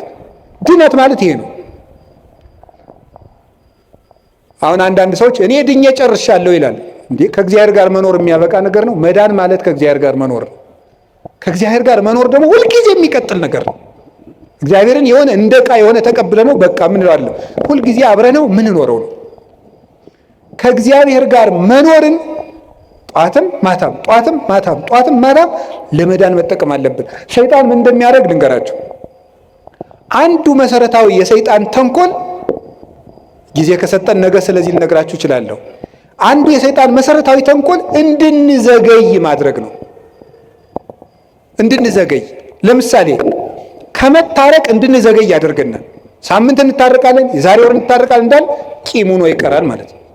ማዘጌት። ቁርባን እናቀዳለን፣ እንድንዘገይ ነው የሚያደርገን። ይኸውላችሁ የማቴዎስ ወንጌል ምዕራፍ 25 ላይ እንደተጻፈው መንግስተ ሰማያት 10 ደናግል ትመስላለች ተባለ። ከዛ 5ቱ ጠባበኞች ናቸው፣ 5ቱ ሰነፎች ናቸው። 5ቱ ዘይት ይዘዋል፣ እነዚያ ዘይት አላዙም፣ ተኙ። ሙሽራው መንፈቀ ሌሊት መጣ፣ እነዚያ ግን ዘይት አልነበራቸውም። ሊገዙ ሄዱ። ተመልሰው ሲመጡ ምን ሆኖ ቆያቸው? በሩ ተዘግቶ። የእነዚህ ሰዎች ከፍተኛ ችግር ምንድን ነበር? መዘግየት ነበር። መዘግየት ነው በር ያዘጋባቸው። ዘይት የተባለች ፍቅር፣ ልጅነት፣ ትሕትና ናቸው። እነዚህን በጊዜ ያላዘሰው በር ከተዘጋ በኋላ ይሮጣል። በሩ ሳይዘጋ ነገ ቆርባለሁ፣ ሳትቆርቡ በሩ ይዘጋል። ክርስቶስ መብረቅ እያብለጨለጨ የሚመጣበትን ጊዜ አይደለም። ለእኛ ምጽአታችን ምናችን ነው? የምንሞትበት ቀን ነው። በሩ ይዘጋል። ሳንቆርብ ይመጣል፣ ሳንታረቅ ይመጣል፣ ሳንጸልይ ይመጣል፣ የቀማነውን ሳንመልስ ይመጣል፣ የበደልነው ሳንክሰው ይመጣል፣ እንደተዝረከረክን ይመጣል። የነዚህ ሰዎች የነነዌ ሰዎች ትልቁ ነገራቸው ወዲያው ጊዜን ተጠቅመው መወሰናቸው ነው። እስከ 3 ቀን ድረስ ነነዌ ትገለበጣለች አለ። ወዲያው ትገለበጣለች ሲባል ንጉሱም ከዙፋኑ ወረደ፣ ሕፃናትም ጡት ተው፣ ከብቶችም እንዳይጠቡ ተደረገ። ወዲያው በ3 ቀን እግዚአብሔር ምሕረት ሰጠ። ያን ምሕረት ያገኙት በጊዜው በመወሰናቸው ነው። መታረቅ ካለባችሁ ዛሬ በቃ ከዛሬ በኋላ ይበቃችኋል። መቁረብ ካለባችሁ ካልቆረባችሁ አሁን ለቁርባን መዘጋጀት ነው። ለቁርባን አሁን ነው መወሰን ያለብን፣ መጸለይ ያለብን አሁን። እስቲ ጊዜ ይስጡኝ፣ እስቲ እንዲህ ያለ ይስጡኝ። እስከ መቼ ነው ጊዜ የሚሰጠን? እስመ እግዚአብሔር መፍቀሬ ሰብ ሎቱ ስብሐት ይትዔገስ ኩሎ ጊዜ። በልብ መታሰቡ በቃል መነገሩ ስሙ ከፍ ከፍ ይበልና ሰውን የሚወድ እግዚአብሔር ዘመን አስፍቶ ወራት አብዝቶ ለንስሐ ይሰጣል ይላል ቅዱስ ዮሐንስ እስክንድርያ ሃይማኖተ አበው ምዕራፍ 52 ቁጥር 26 ላይ ሲናገር ወራት አስፍቶ የሰጠን ለንስሐ ነው፣ ለመዳን ነው የሰጠን እንጂ እንጨቃጨቅበት አይደለም። ስለዚህ የእግዚአብሔር ቤተሰቦች እኔ የምነግራችሁ ነገር እውነቴን ነው። እኔ እንግዲህ የምትነግዱት ነግዱ፣ ጊዜ ለዚህ ስጡ፣ ለመዳናችሁ ጊዜ ስጡ። ምንድነው? ምን ስናደርግ ነው? ስናነብ መጽሐፍ ቅዱስ። ምንድነው ስናደርግ ነው? ንስሐ አባታችን ጋር ስንገናኝ፣ ስንጸልይ፣ ከቤተ ክርስቲያን ጋር ያለን ግንኙነት ጥብቅ ሲሆን ጊዜ ለመዳን እንጠቀምበት። እግዚአብሔር የመዳን ጊዜ ሰጥቶናል። ክርስቶስ ከተወለደ ጊዜ ጀምሮ ያለው ጊዜ የመዳን ጊዜ ነው። በመድኃኒት ቀን እየታመምን ያለን ደግሞ እኛ ነን። በመዳን ቀን ሰው ይታመማል። ሐኪም እያለ ይታመማል። ሰላም እየሰለት ሰው ይታወቃል እንዴ? ንግሥተ ሳባ ትትነሳ ወትትፋታ ለዛቲ ትውልድ። የሳባ ንግሥት ተነስታ ይችን ትውልድ ትፋረዳታለች። እስመ መጻት እምጽንፈ ምድር ከመ ትራይ ጥበቦ ለሰሎሞን።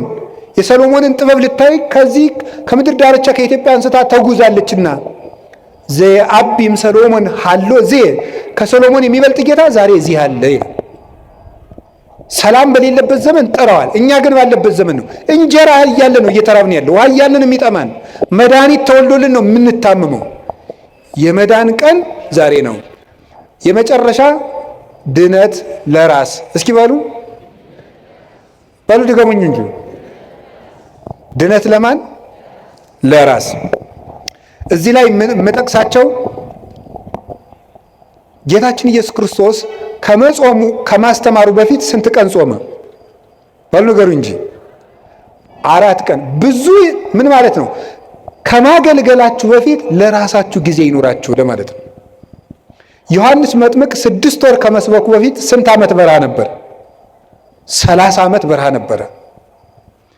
ብዙ ሰዎች ለራሳቸው ጊዜ ሳይኖራቸው ለሰው አገልጋይ ሆነው ይመጣሉ። ለራሱ ጊዜ የሌለው ሰው የሚያገለግለውን ሰው ጨምሮ ይጎዳል እንጂ አይጠቅምም። ቅዱስ ጳውሎስ ጌታችን ኢየሱስ ክርስቶስ ካነጋገረው በኋላ 3 ዓመት በአረብ በረሃ ኑሮ ለራሱ ጊዜ ሰጥቶ አዳምጦ ሊያስተምር ሄደ። ለራስ ጊዜ። ይሄ ግን ማንን ይኖርን መሰል? እንደምን ይላል? ለሌሎች ከሰበኩ በኋላ እኔ የተጣልኩ እንዳሉ ሰውነቴን እጎስመዋለሁ ይላል። ለራሱ ጊዜ ነበረው። ጌታችን ኢየሱስ ክርስቶስ ሲያስተምር ውሎ ማታ ደብረ ዘይት የሚያድረው ሰው እያገለገላችሁ ለራሳችሁ ጊዜ ይኑራችሁ ለማለት ነው። ለራሳችሁ ጊዜ ይኑራችሁ። አባታችን አቡነ ተክለ ሃይማኖት ምድርን ሁሉ ሲያገለግሉ ከኖሩ በኋላ መጨረሻ ላይ የተናገሩት አንድ ቃል ነበረ። መቅረዝ ቢጠፋ ማን ያበራለታል? ጨው አልጫ ቢሆን ማን ያጣፍጠዋል? እኔ ዙሪያ ሀገሩን ሁሉ ጨው አረኩት፣ እኔ ግን አልጫ ሆንኩ፣ ወዮልኝ አሉ። መጨረሻ ላይ ገርል እንዳልቀመሰ ሰው ይላቸዋል። ገርል እንዳልቀመሰ ሰው እንደገና ደግሞ በአንድ እግራቸው ቆመው ክርስቶስን ፍቅሩን እየፈለጉ መጋደል ጀምሮ ይላል። ይሄ ለራስ ጊዜ መስጠት ነው። ይሄ ማንን ይመለከታል? እኔን፣ የቤተ ክርስቲያን ሰዎችን። ከዛ ሰዓት ማንን ይመለከታል? አስተባባሪ ብዙ ጊዜ ለራሱ ጊዜ የለውም። በዚህ ቁጭ በል ምናምን እንደዚህ በል ምናምን እንደዚህ። ይሄ በማህበር የሚደራጅ ሰንበት ተማሪ አይቆጡኝም፣ በጣም ነው የምንዋደደው። ሰንበት ተማሪ ለራሱ ጊዜ ያጣል። በቃ መዝሙር ይዘምራል፣ ሌሊት ያድራል፣ እንዲህ ይላል፣ ከበሮ ይመታል፣ ያስተባብራል። ለራሱ ጊዜ የለው። እዚህ ወጣቶችም ትኖራላችሁ፣ የጥምቀት አንጣፊዎቹ ለራሳችሁ ጊዜ ይኖራል። ለታቦቱ ጊዜ ሰጣችሁ፣ ማታ የሀገራችን ሰው ምን ይላል? ስትፈጭ ውላ አቦካች ባተላ ይላሉ። እንደዚህ ነው ማለት ነው። ስለዚህ ለራስ ጊዜ መቼ ነው የሚኖረን? ሁልጊዜ አስተባባሪ ግንዳሉ ለከብቶች እያጠጣ እሱ ግን ይበሰብሳል ይባላል። ከብቶችን ያጠጣና ያረካቸዋል፣ እሱ ግን እየበሰበሰ ነው የሚሄደው። ስለዚህ ውሃን መሸከም ለመለምለም ከሆነ ጥሩ፣ ለመበስበስ ከሆነ ግን ጥቅም የለውም። ለራሳችን ጊዜ ይኖረን። ጌታ ለሐዋርያት ያላቸው እንዲህ ነበር፣ ለራሳችሁ ተጠንቀቁ፣ ለራሳችሁ እቀቡ ርእሰክሙ ኢታክብዱ ልበክሙ፣ ለራሳችሁ ተጠንቀቁ፣ ልቡናችሁን በመብል በመጠጥ በመቀማጠል አታክብዱት፣ ለራሳችሁ ጊዜ ስጡ ነው ያላቸው። ለራሳችሁ። ቅዱስ ዮሐንስ አፈወርቅ ደግሞ ምንድን ነው የሚለው? አንተ ሰው ከቤት በድን እያለ የሰው በድን ልትቀብር ከሰው ልቅሶ አትሄድም። የራስህ ቤት እያፈሰሰ የሰው ቤት ልትከድን አትሄድም። መጀመሪያ የራስህን በድን አውጣና ቅበር። መጀመሪያ የራስህን ቤት ክደን፣ እዛ ሌሎችን ቤት የሚያፈሰው ልትከድን ትሄዳለህ ይላል። ስለዚህ ለራሳችን ጊዜ እንዲኖረን ያስፈልጋል። ይሄ ዓለም ልንገራችሁ፣ እውነቴን ነው የምነግራችሁ የእግዚአብሔር ቤተሰቦች፣ እየገባችሁ እንደሆነም እንዳልሆነም አላውቅም። ወይ በጊዜም ይገባችኋል። ጨርሻለሁ፣ መጨረሻዬ ነው። አሁን የምንኖርበት ዓለም የ21ኛው ክፍለ ዘመን ወደፊትም የሚመጣው ዓለም ምንድን ነው የሚያደርገን ካላችሁኝ፣ ለራሳችን ጊዜ እንዳይኖረን ነው የሚያደርገን። ጊዜ እንዳይኖራችሁ ያደርጋል። ሌላው ቀርቶ እየተሳሳታችሁ እንደሆነ እንዳይገባችሁ ጭምር ነው የሚያደርገው። የምታስቡበትን ጊዜ ነው የሚያሳጣችሁ። እንዲሁም መቼ ነው ስሉ የምታስቡት ለመሆኑ ታስባላችሁ? ልንገራችሁ አንድ ነገር ማለት ነው። እንዲሁም አነብላችሁ ነበረ። እኔ ያው እንደናንተ ስልክ እጠቀማለሁ። ይሄ ሰፊ ስልክ መጽሐፍም አለው ስልኬ። እና አንድ ሰው ምን አለኝ፣ ኤአይ የሚባል መታልና ይጠቅመውታል አንዳንድ ጥያቄ ቢጠይቁት አለኝ። እሺ ብዬ የሆነ ቀን የሆነ ጥያቄ ጠየቅኩትና ማብራሪያ ሰጠኝ አለ።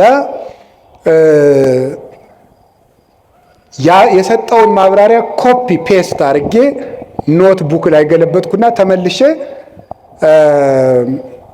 ፕሊስ ዲፋይን ኢት ኢን ዲቴል አልኩት ብየዋለሁ። የለም የላይኛው ኖት ምኑን አይለኝም። እንደው በጣም ነገረምኝ እኔ ማለት ነው። እውነቴን ነው። እግዚአብሔር በሚያውቀው ስልኬ ላይ አንስቼ አስቀምጨዋለሁ። እንደዚህ ያለውን ነገ ካገኘሁት አነብላችኋለሁ። በእንግሊዘኛ ምን እንዳለኝ ምኑን ቅድም የነገርኩህን አታስታውስም እንዴ አልኩት። እና ምን አለ ይመስላችሁ? እኔ ስሜት የለኝም፣ ሴንስ የለኝም፣ ኢሞሽን የለኝም፣ ሜሞሪ የለኝም፣ አላስታውስም። መረጃ አጠራቅሜ ማቅረብ ብቻ ነው ስራዬ ያለኝ። ከቃሉ ጋር ናችሁ? ይኸው እንደዚያ ነው ማለት ነው። እየበተነ የማይሰበስብ ቻት ጂፒቲ ነው ያቀርባል። እሱ ግን ያን መልሶ አያስታውሰውም። እንደዚያ ናችሁ እናንተ። በቃ ትበትናለህ፣ የምትሰበስበው ግን የለም። ቀኑን ሙሉ ሌቱን ሙሉ በትናችሁ መጨረሻ ላይ ግን ዘወር ስትሉ እጃችሁ ላይ ምንም ጠብ ያለ የህይወት ጠብታ የለም። ስለዚህ የእግዚአብሔር ቤተሰቦች ታውት ሁሉንም ነገር ይሄን ያለውን ነገር ሁሉ ተጠቀሙና አሁን በኢንተርኔት የመጡትን ፕላትፎርሞች ሁሉ ከቻላችሁ ለድነት ተጠቀሟቸው፣ ካቃታችሁ ደግሞ ተዋቸው። አንዳንድ ጊዜ ሰይጣንም ያታልላችኋል። ምን እያደረገ አይ በቃ እንዴ መረጃ እኮ ጥሩ ነው ይላል። ወይ ጉድ! እኔ ልገራችሁ፣ አንድ ሰው መረጃ ሲሰበስብ ቢያንስ ሁለት ዓላማ ይዞ ነው መሰብሰብ አለበት። አንደኛ ለነፍሱ የሚጠቅመውን ነገር፣ ሁለተኛ ለኑሮው የሚጠቅመውን ነገር። ከሁለቱ ውጭ የሆነ ነገር ላይ በማዳመጥ ጆሮአችሁ መደንቆር፣ አይምሯችሁ መደንዘዝ የለበትም። ምን በወጣን እንዴ! ሰዎች እኮ እንደው አሁን እኮ በሉ ተውት፣ ሁሉን ቢያወዱት አሉ ሆድ ባዶ ይቀራል። ስለዚህ ለራሳችሁ መቼ ነው ጊዜ የምትሰጡት? አሁን ስታነቡም ኢንተርኔትን ብታዳምጡ፣ ቲክታክን ብታዳምጡ፣ ፌስቡክ፣ ዩቱብ ብታዳምጡ ወይ ለነፍሳችሁ ወይ ለእንጀራችሁ። እስኪ በሉ ወይ ለነፍሳችን በሉ። ከዚያስ ወይ ለኑሯችሁ አዳምጡ። ከዚያ ውጭ ተውት። ለራሳችሁ ጊዜ ይኑራችሁ። ለራሳችን ጊዜ እንዲኖረን እግዚአብሔር ይርዳን። ርዕሱ ብዙ የሚያስነግር ነው። ለዛሬ እንዳይመሽ ብፁዕ አባታችንም ሌሎች አባቶችን ማስቀምጨን ይህ ሁሉ የምለፈልፍ ጊዜ ለምን ዘርዝሩን እንጂ ላይ ከላይ ጀምራችሁ ጊዜ ለእግዚአብሔር፣ እሺ፣ ጊዜ ለስራ፣ እሺ፣ አቤት፣ ጊዜ ለቤተሰብ፣ ሌላስ? ጊዜ ለማዳመጥ፣ ሌላስ? አቤት፣ ጊዜ እና በዩቲዩብ ሁሉ የሚያወራውን ሰው አትስሙት። ከተጣሉኝ የሚጣሉ አሁን እንትና አቶ እንትና እውነቱን አፈነዱት ይላል። ምንም የፈነዳ ነገር የለም። አትስሙ። በቃ እንደዚህ አፈነዱት፣ ዘለቁት፣ አፍረጠረጡት የሚል ነገር አትስሙ። በቃ እውነት ብቻ የምትሰሙበትን ምንጭ ለይታችሁ ስሙ። እስከ መጨረሻው ጨርሼ የምናገርበት ምክንያት ትውልዱን የሚጠፋን እንደው እኮ ይገርማል። አሁን ቅድም በነገርኳችሁ መሰረት ያን ኤአይ የሚባለውን ሰውዬ ወደፊት ለኦርቶዶክሳውያን ፈተናችን ምን ሊሆን ይችላል ብዬ ጠየቅኩት። እመቤቴን ከልቤ የምነግራችሁ አንዱ ኤአይ ነው አለኝ። ከልቤ እኮ ነው የምነግራችሁ ማለት ነው። አንዱ የኦርቶዶክሳውያን ፈተና ኤአይ ነው ብሎ ራሱ አልነገረኝም። ገርሞኛል ይህ ሰውዬ ብዬ። ኤአይ ሰውዬ አይደለም፣ ደንቆሮ ነው እንዲያባ እንዳትሉ። ስለዚህ አሁን የምነግራችሁ ነገር የእግዚአብሔር ቤተሰቦች ለጊዜ ለቤተሰብ ጊዜ ለማዳመጥ የሚረባችሁን አዳምጡ፣ የማይረባችሁን ተውት። ቀጥሎስ ጊዜ ለመዳን በሉ። ለመዳን ጊዜ እንዲኖረን ደግሞ መጨረሻ ላይ ጊዜ ለማን? ጊዜ ለራስ። እግዚአብሔር ጊዜ ይስጠን። ጊዜ የሰጠን እግዚአብሔር ክብር ምስጋና ይግባው። ወስብሐት ለእግዚአብሔር። ይቆየን።